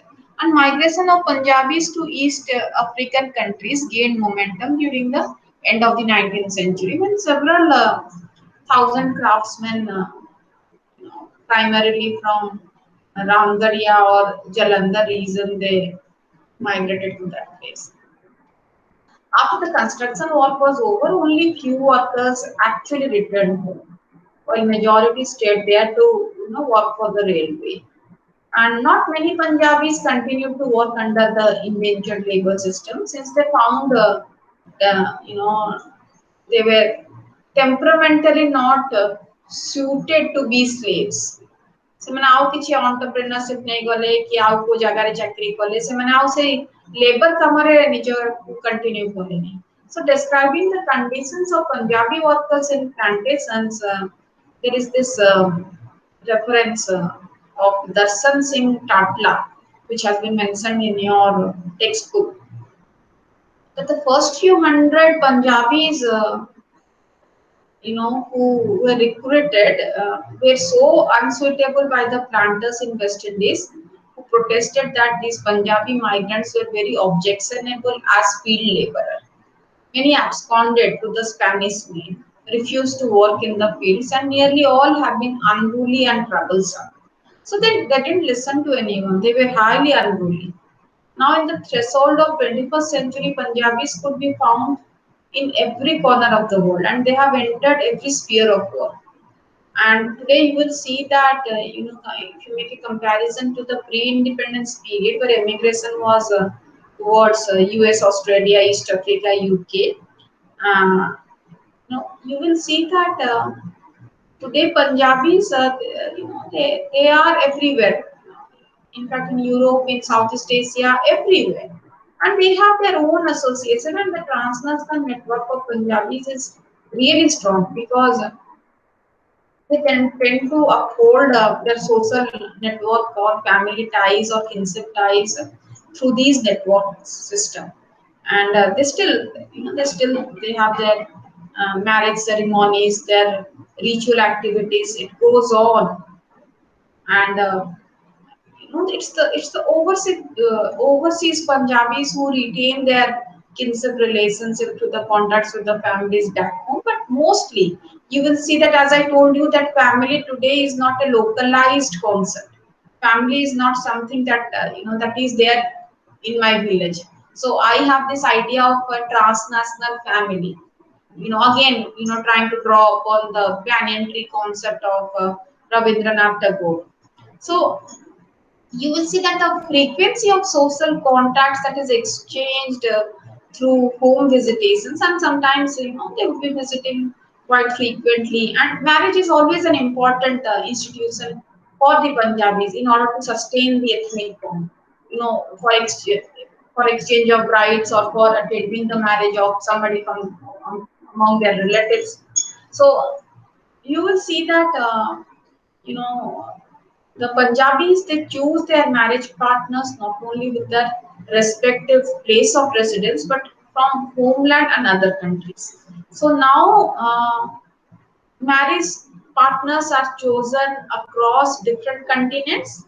You have matrimonial advertisements in the newspaper, in the internet, and this idea of this located family system, they're quite easy with it.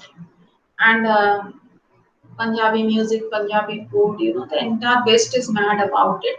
The rich cultural heritage, the common language, and the strong sense of Punjabi binding that works as a bonding for these ethnic Indians, ethnic Punjabis to be more specific. And now there are many transnational TV and radio channels like Punjabi Radio, then Live 365. There are many, Montreal, Canada, Radio Sikh Info. So these are some of these channels and satellites, and Punjabi movies, videos. They are really going strong transnationally. It's not that when we look at these Punjabi albums, I mean, the mane mane bhabutua hai. Ra kiye dekhuchi. Ah, hello. Please mute your microphone. So whenever you look at these albums, we have this feeling here who actually buys this Punjabi album. But it's not only in the states of Punjab. Normally, ଆପଣ ମାନେ ଦେଖନ୍ତୁ ଯେତେବେଳେ ଗୋଟେ Punjabi album ବାହାରୁଛି, ତମର national channels ଗୁଡାକରେ advertisement ଦେଖଉଛି କି ନାହିଁ? You will not see the same for a Odia album or a Bengali album. Please mute your microphones. It's causing disturbance.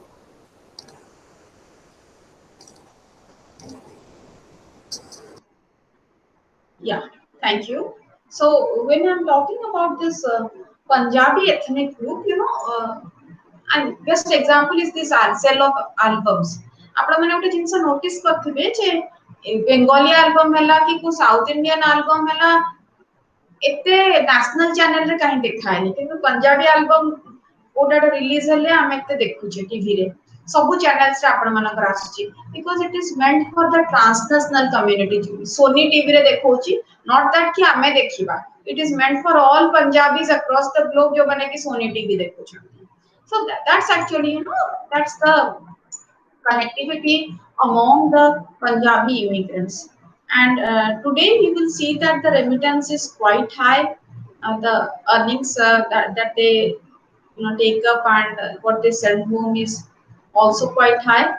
And same time you will see that they contribute uh, in terms of charities also, to education centers in Punjab, to hospitals, for schools and colleges. So one of the examples of this transnational philanthropy is the development of model village.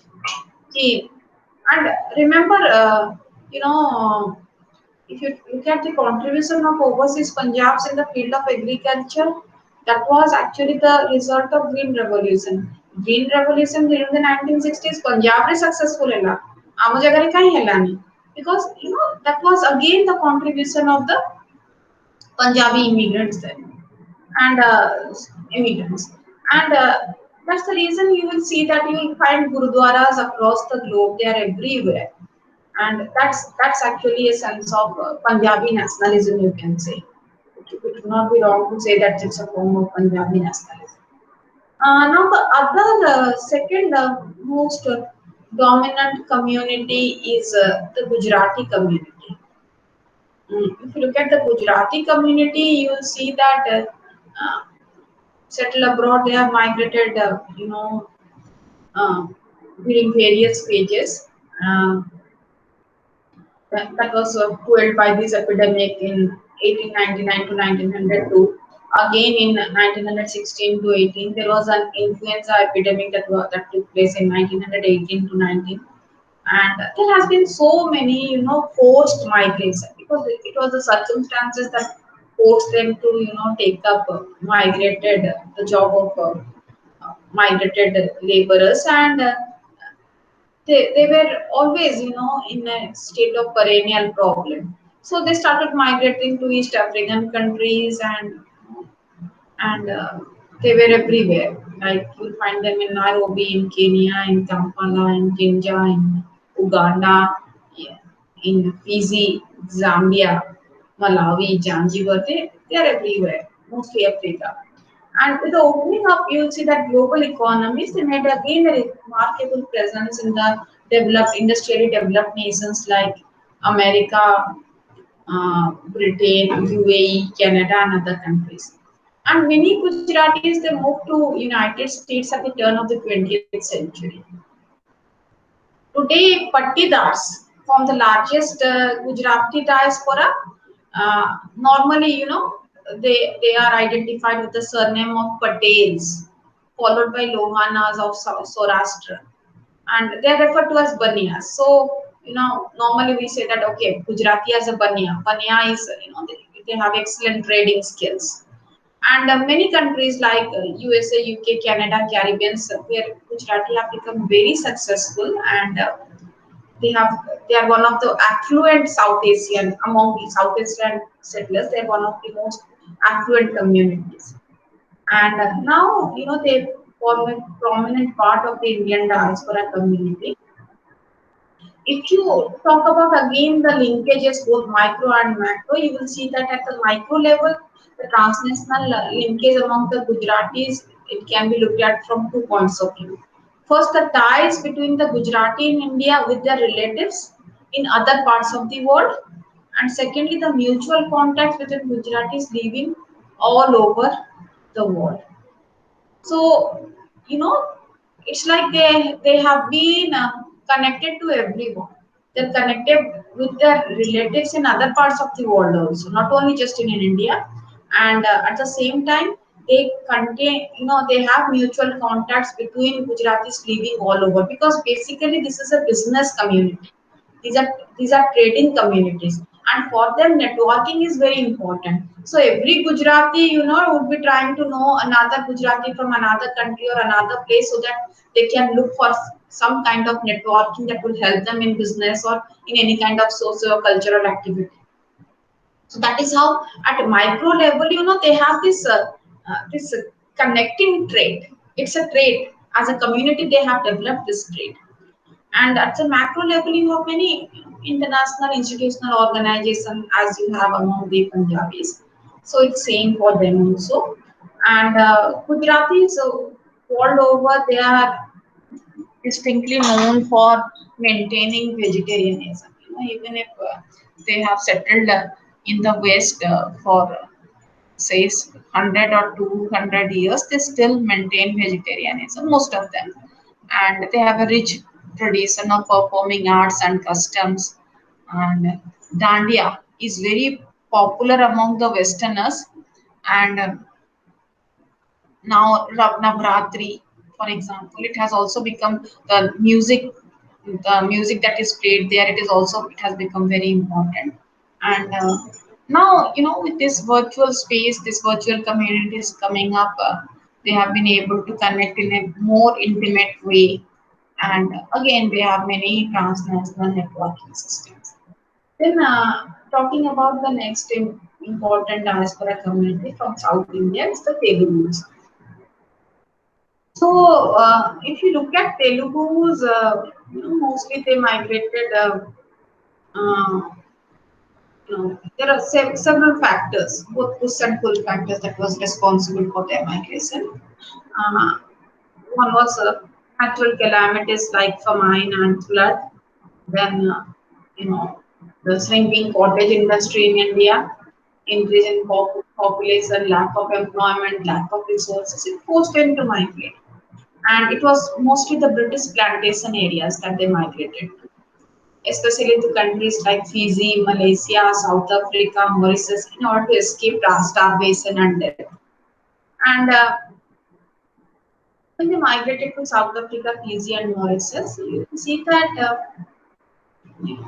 they started working in these tea and coffee plantations of Ceylon and rubber plantations in Malaysia, chiefly through the Kangani system of the mastery system of labor that I was talking about a few classes before. And among the immigrants recruited as plantation laborers, you will see many unskilled laborers from the untouchable castes of Telugu and Tamil origin. They made it to those sites. And if you look at the transnational aspect networking uh, part, you will see again in today's times, they, in comparison to the past, you know, they have been able to maintain a good relationship with kin and kith because of improvement in communication technology like telephone, internet. And these technological development, they have now reached, what we say the virtual community. Today, traditionally, marriages were performed among close relatives in accordance with customs followed by the community. And at present, marriages among Telugus may be found binding two families transnationally. So, even if they don't find a near relative, transnationally they find the partner. And Telugu communities world over has now managed to keep the cultural continuity through the marriage practices. They generally prefer to arrange the marriage for the son and daughter. And now internet matrimonial sites, they have become a good avenue for these. And some of the cultural symbols like Kuchipudi dance or Pochampallu handloom sarees, Kalamkari paintings and Kalamkari sarees, they have they have a transnational appeal today. And then again, you have festivals like Makar Sankranti, Sivaratri, Ganesh Chaturthi, Diwali, which are celebrated with more. And then channels like Gemini TV, ETV, which really has a transnational, reach. And then that's it. These are some of the important transnational communities that we discussed. And next, I will try to take up the most, you know, important theme, that is, it's important because, when I'm talking about this diaspora community, it wouldn't have been possible without, the present form that the diaspora community took. It was only because of globalization. And globalization is actually an approach. It's not just a one phenomenon or a one event. It has changed our very perspective of looking at things.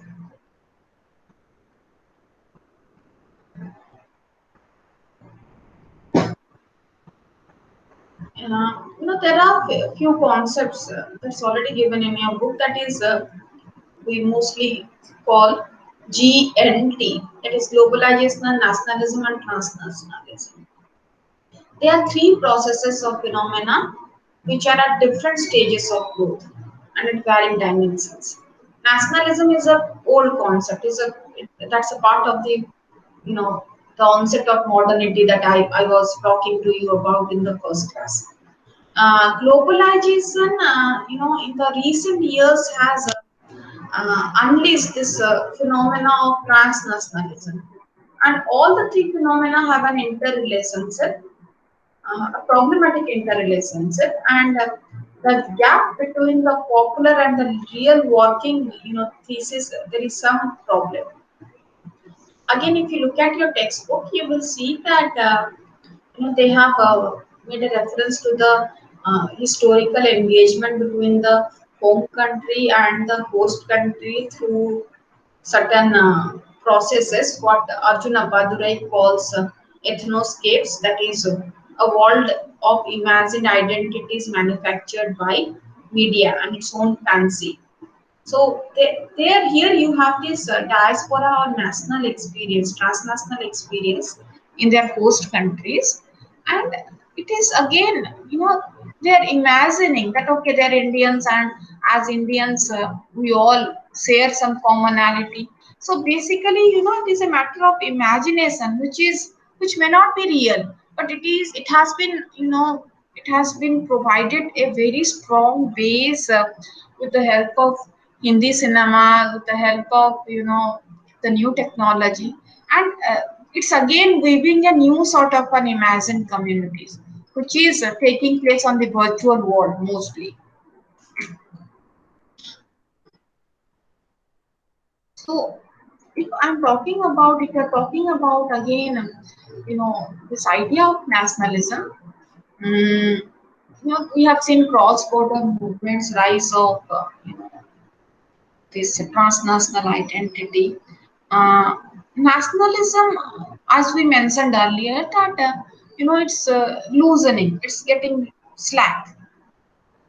The reason could be the presence of regionalism, the presence of transnationalism, but at the same time, you will always see that whenever there is an incident, suppose you will see that okay, some Indians were attacked in North America, and almost Indians across the globe, they will develop this nationalistic feeling, or there is a cricket match, so this would come up once again.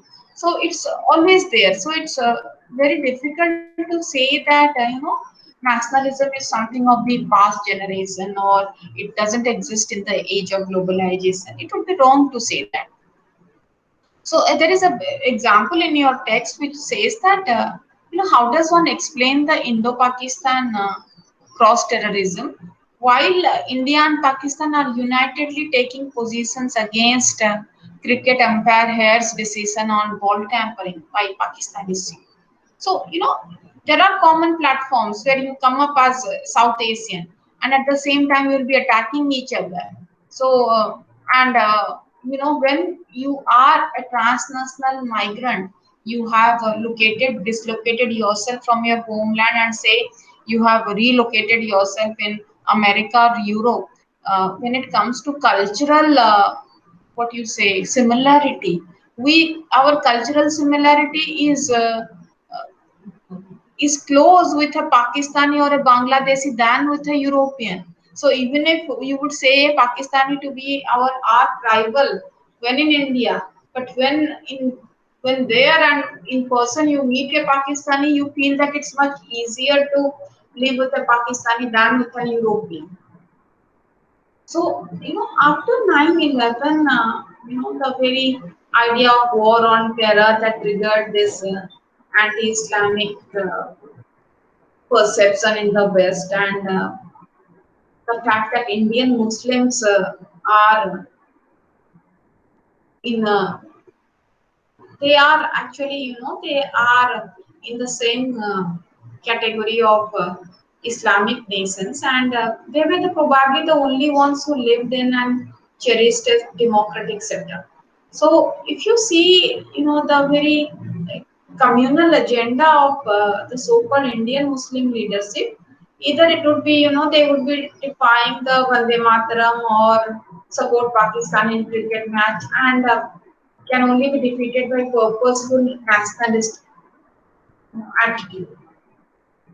So, what I'm trying to say that this, apart from this anti-Islamic, what do you say, perception or fervor that existed after the 9/11, and they were, at the same time, fanatic Hindus and fanatic Muslims who were having their own agendas, but somewhere, somewhere there was a very idea of Indianness or the South Indian community that bound them together.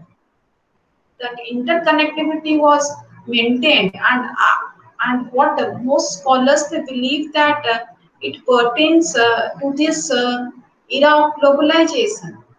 As I was telling you, the recent movie Street Dancer, it is about the South Asian identity. It doesn't talk about individual nationalism.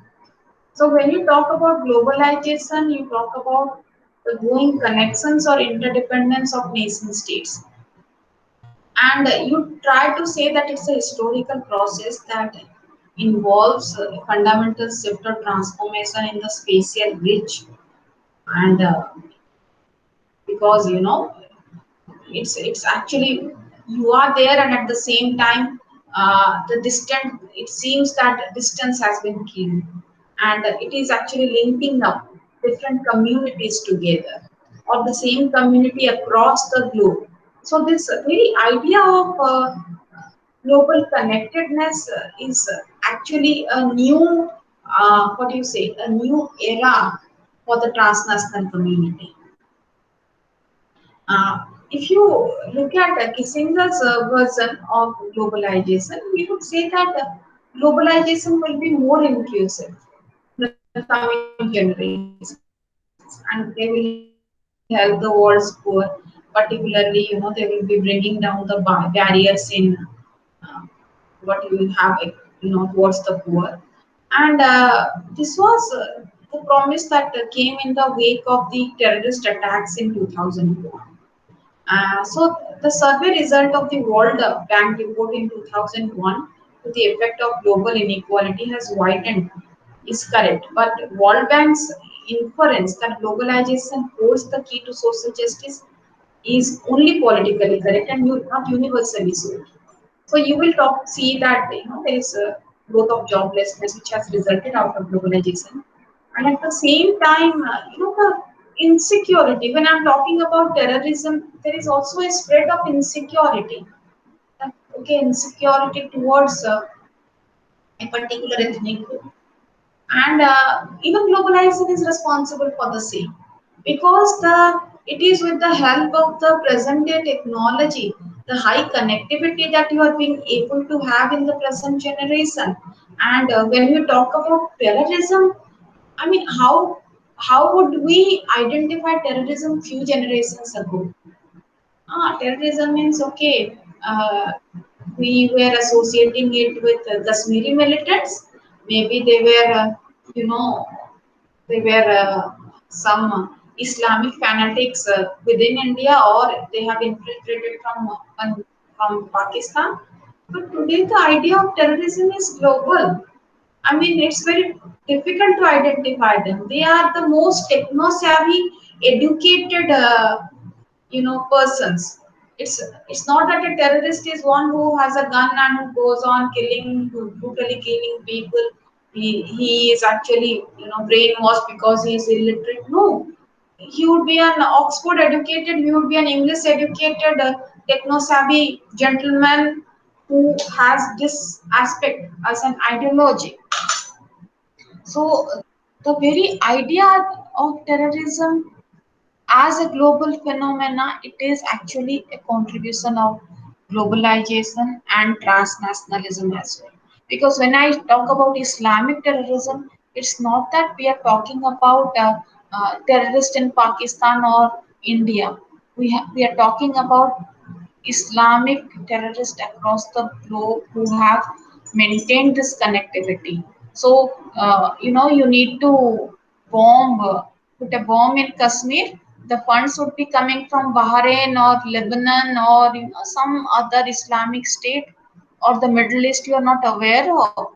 So it has taken a global form, and at the same time you will see that the fear, anxiety, insecurity of unemployment that has goaded people to leave their homelands, and still globalization, with its when it's spreading its fangs, still these things continue. There is a no doubt there is a flow of capital, labor, job, and but at the same time, everything has its positive and negative aspects. Today, if we say that, when in the opening lines we talked about Arjun Appadurai's statement that he's talking about flow of scapes. Finance is flowing, people are flowing from one place to another, they're migrating, or there is flow of images, because images also, they are very important. Uh, because you have mediascapes, their ideas are flowing, you have ideoscapes, they're flowing in every way.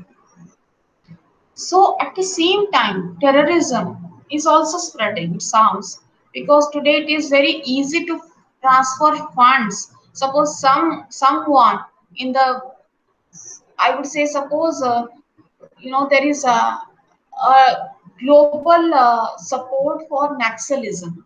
So some Naxal sitting in a village in the interiors of India is being funded at just the click of the mouse, and it's very easier for them to procure the arms and ammunition to continue their struggle. So as I told you that it has two sides.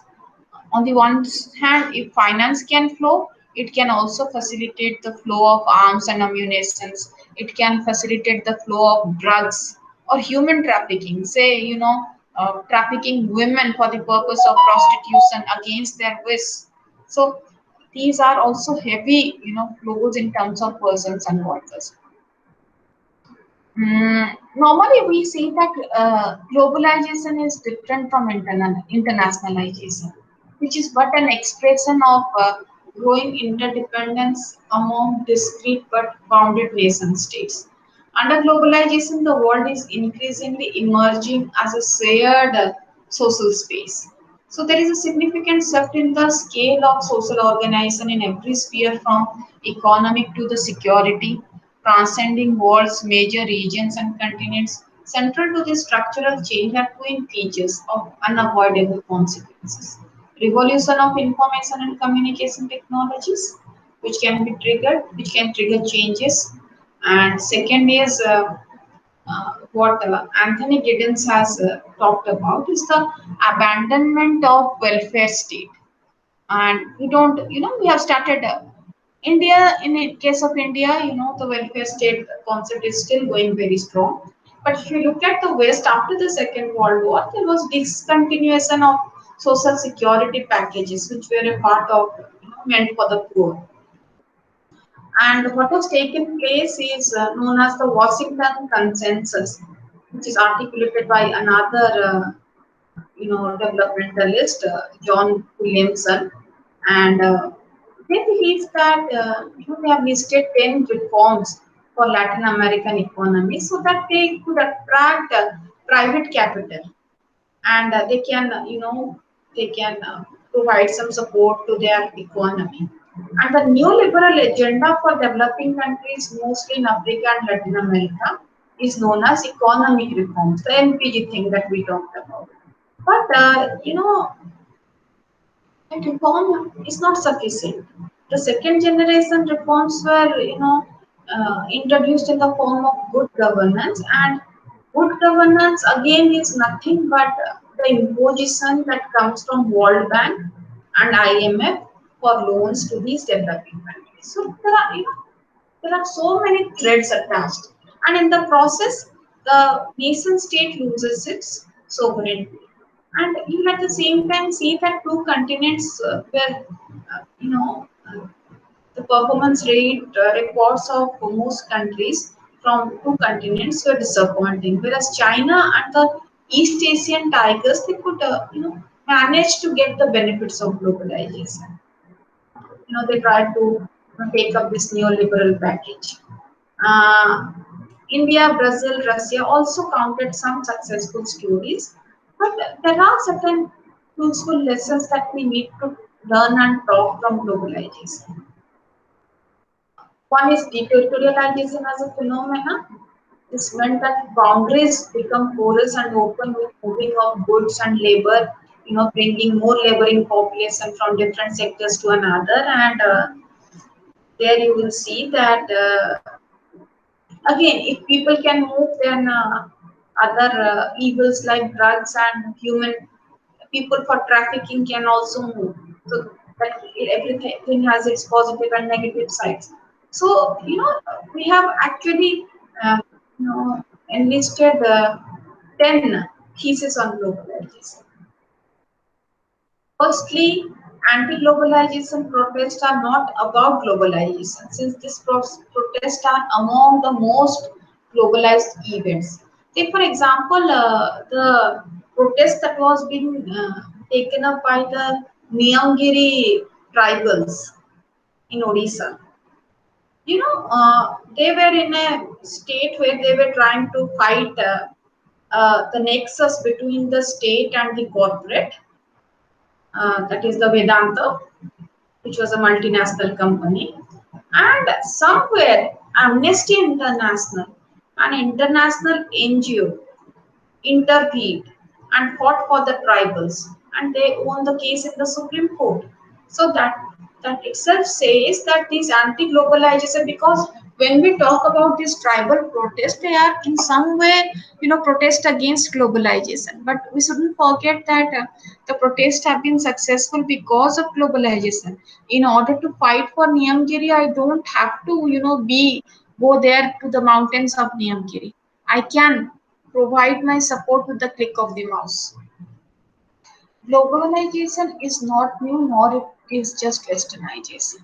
So you have to think that it's not a Western model of development that comes with globalization. It is more beyond that.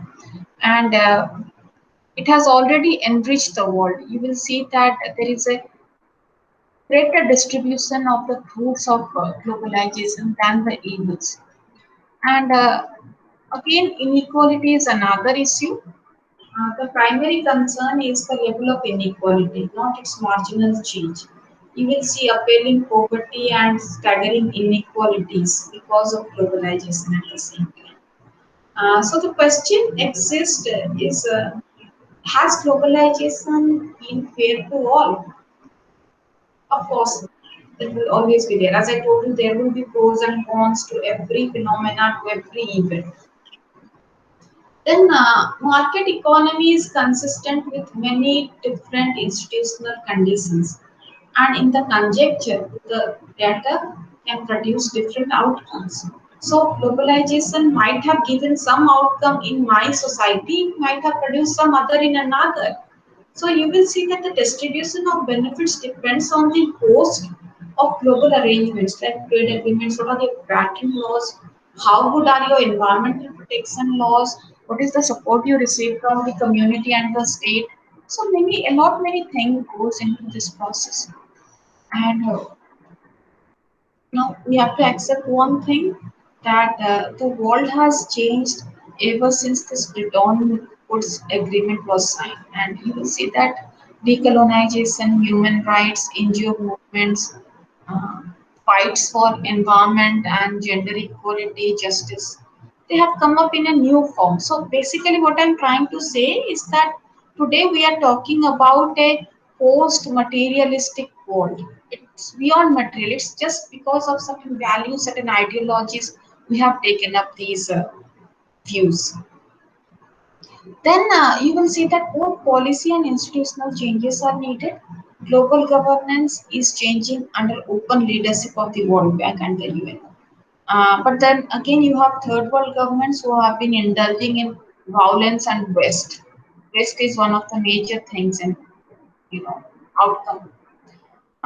Then you will see that we have enough reason to support globalization, and but at the same time, globalization has to be taken with a pinch of salt. Then the next concept,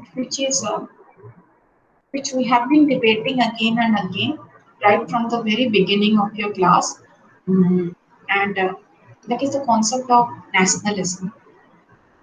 I told you nationalism is a product of modernity. The modern idea of nationalism emerged in the 19th century Western Europe. So, Enlightenment as a liberal conception of political self determination, the French revolutionary ideas of equality for citizens. Then, from Germany, you have this conception of a people formed by history, tradition, and culture. So, nationalism, has its principles of freedom, equality, collective sharing of history and culture. So, basically, I'm talking about this sentiment that a family of, you're talking about the world is nothing but a family of nations. And despite all, what nationalism is trying to promote is uniqueness of one's identity. And it has never emerged as an alternative to globalization. We cannot say that, okay, globalization is, it has put an end to nationalism or it had reverted nationalism. No, that has never happened. It has been a part of this thing. And there is a relationship between nationalism and globalization, though it might not have been tension free, but you will see that, in some way nationalism has globalization has strengthened national identities. Somewhere it has created subnational identities. uh, Eric Hobson, he argued that the old belief of a self-contained national economy has been substantially eroded, and it has been replaced by another nationalist idea, namely that separate statehood can provide the best means of negotiating a favorable position in the international market. So, it's just a feeling. It has nothing to do with statehood. So, statehood can actually, in today's scenario, can bring so much of economic prosperity for both. And if you look at some of the statements by Adam Smith in context of nationalist ideology, he said humanity is divided into nations naturally. Each nation has its peculiar character. Political, the source of political power is nation, and nations can only be fulfilled in their own states. Loyalty to the nation state overrides loyalty. The primary condition of global freedom and harmony is strengthening the nation state. But that may not hold when he says that nations can only be fulfilled in their own states. You know, the case of India, scholars like T.K. Woman would say India is so many nations in one state. There can be a nation without a state. For example, the Jews community, which attained statehood so recently. So, these things that we have been talking about in the context of nationalism, they cannot be taken in its present form as globalization is penetrating deep into every kind of society. And today you will see that the new global cultural economy that we are talking about, it is complex, it is overlapping, it has taken a new incarnation. And the world we live in is marked with ruthlessness, alienation, and at the same time, there is also this concept of global village coming up. So it is called a community that is caught in media scale, giving these perceptions, making globalization a reality. So when you talk about the relationship between nations and state at this level, it means that there is a battle of imagination with state and nation. As a state, I'm located somewhere else. I don't find that, okay, India is my state, but India definitely is my nation. My state could be America, but my nation is India. So, there is a battle of this imagination, this fractured imagination regarding nation and state, the confusion that has come up once again because of what you say, globalization and the twin concepts of globalization and nationalism interacting with each other. The third complex phenomena is transnationalism. And what is transnationalism? Transnationalism, it refers to a process by which immigrants build social fields that link together their country of origin with the country of their settlement. So these immigrants who maintain simultaneous presence in two or more varieties can be described as transmigrants. Transnational social field thus constitutes what you say certain family ties sustained through economic disbursement and through a system of legalized exchanges structured and officially endorsed by the home state. So when you have the migrants experience in different areas of the world, uh, you will see that it's a different phenomena altogether, which is unrelated, to the hyper-real situation that takes place in the web world. And there is this growing demand, to study this population, this migrant community, the dimensions of their identity, and at the same time, there are many complexities that is associated with it. You have scholars like Mina Glick and Skiller, you have Christina Bland, who have identified 6 premises which are central to conceptualization of transnationalism. One is grounded social science concepts like tribe, ethnic group, nation, society. So when there is this phenomenon of transnationalism and the idea of territory is, evaporating, because when you talk about tribe or ethnic group, we always of the nation, we imagine them in terms of a territory. So how do now we look at these basic social science concepts within the framework of transnationalism? That is a challenge for social scientists today. Second, development of transnational migrant experience, which is linked to the global capitalism, how it has to be analyzed. Then transnationalism grounded in the daily lives, activities, and social relations of migrant. Also, it's a day-to-day affair now. As I told you, I am working for an American client. My boss is in UK, so for me it's not only on the web world that I have to traverse the transnational boundaries, but officially also I would be having a touring job where I have to stay at 5 different places in a month. So my entire idea of work, my idea of family, my idea of neighborhood and friends, they are all transnational. Suppose I have my school friends WhatsApp group. Majority of my friends are settled abroad. So when I'm chatting with them and sharing pictures of what they had, how was the day for them, they would be also sharing images of their host society. So this itself is a transnational experience. So I'm grounded in a multiple puzzle of transnational experiences. Then transnational migrants, predominantly workers, they live a complex existence that force them to confront, draw upon, and rework different identity constructs. जोटाकि मैं आगुरी भी कहि सारिछि आमे first initially discuss करछे am I a national, I'm an ethnic Indian, I'm a racial Indian, I'm a regional Indian, को aspect of migrant identity विषय में कहछि.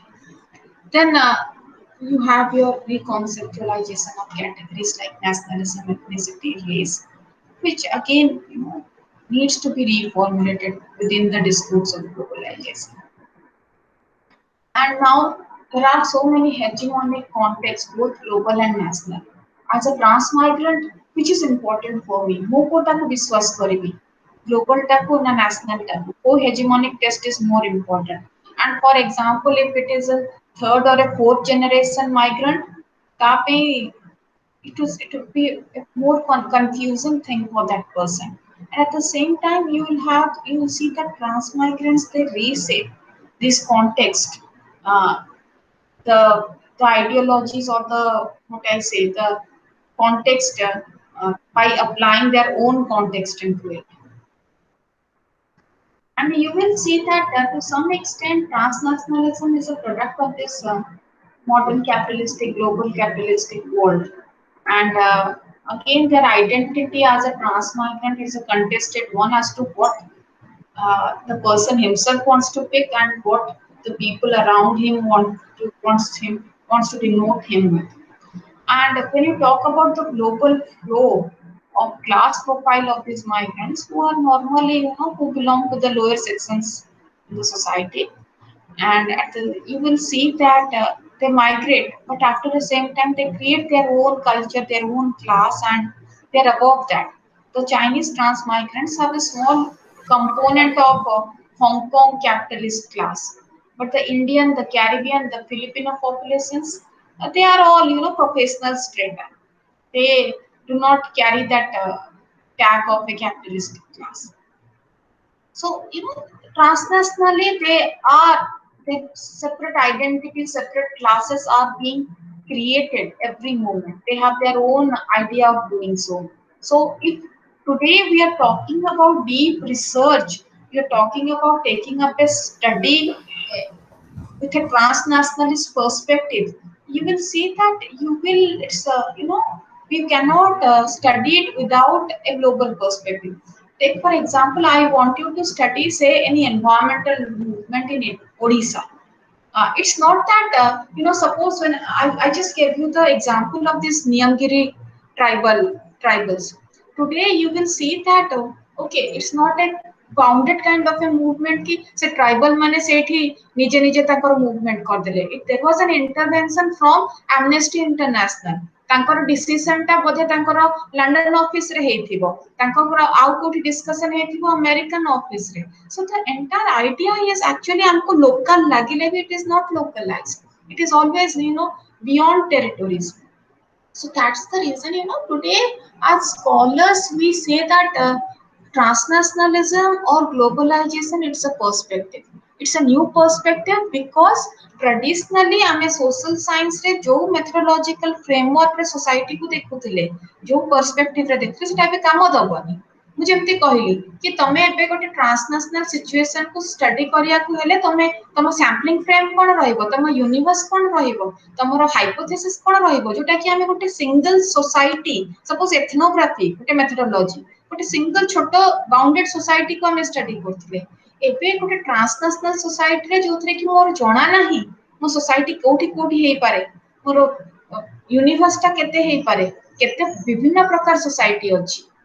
ଗୋଟେ ମୁଁ ଯଦି ଇଣ୍ଡିଆନ୍ସ କ କଥା କହୁଛି, ମୁଁ କାନାଡିଆନ ଇଣ୍ଡିଆନ୍ସ କ କଥା କହୁଛି, ମୁଁ ଆମେରିକାନ ଇଣ୍ଡିଆନ୍ସ କ କଥା କହୁଛି, ମୁଁ ଫିଜିଆନ ଇଣ୍ଡିଆନ୍ସ କ କଥା କହୁଛି, ମୁଁ ଟ୍ରିନିଡାଡିଆନ ଇଣ୍ଡିଆନ୍ସ କ କଥା କହୁଛି. ଦେयर ଆର୍ ସୋ ମେନି. ସୋ ମୁଁ କୋଉ ଇଣ୍ଡିଆନ କଣ୍ଟେକ୍ସଟ ର ହାଇପୋଥେସିସ୍ ଡ୍ର କରିବି, because India is Nata the one India that I have thought of. It's a thing of the past. Today's India actually lies in this very spirit of transnationalism. Thank you. If you have any questions, you can just come up with now. Any questions?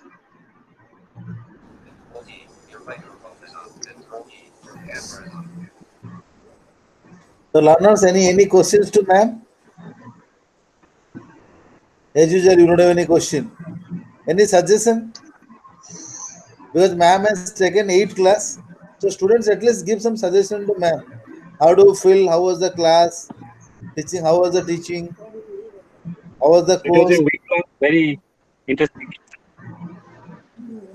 Yeah, go ahead. Go ahead. They were thorough and identified the structure very well from Indian diaspora. Your voice is not clear. So, audible now? It's not audible.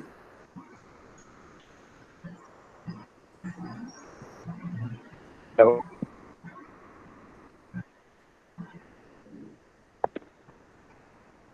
Hello. Yeah, go ahead. Go ahead. Sir, am I Yes, audible? yes. Yeah, it's audible. Nice. Entire week Indian diaspora different perspective से देइचंती आ हमको एटा बहुत easy हैला कि हमें Indian diaspora in different context रे with different तागर history through start करी different development over the past 200 years माने ए पर्यंत केमती हमें डिफरेंट डायस्पोरा रो कोन डिफरेंट डेवलपमेंट्स के ऊपर बहुत भलरे बुझे आ बहुत बहुत धन्यवाद बहुत बहुत मजा लगे बहुत सिंप्लीफाइड कर देइचंती Thank you.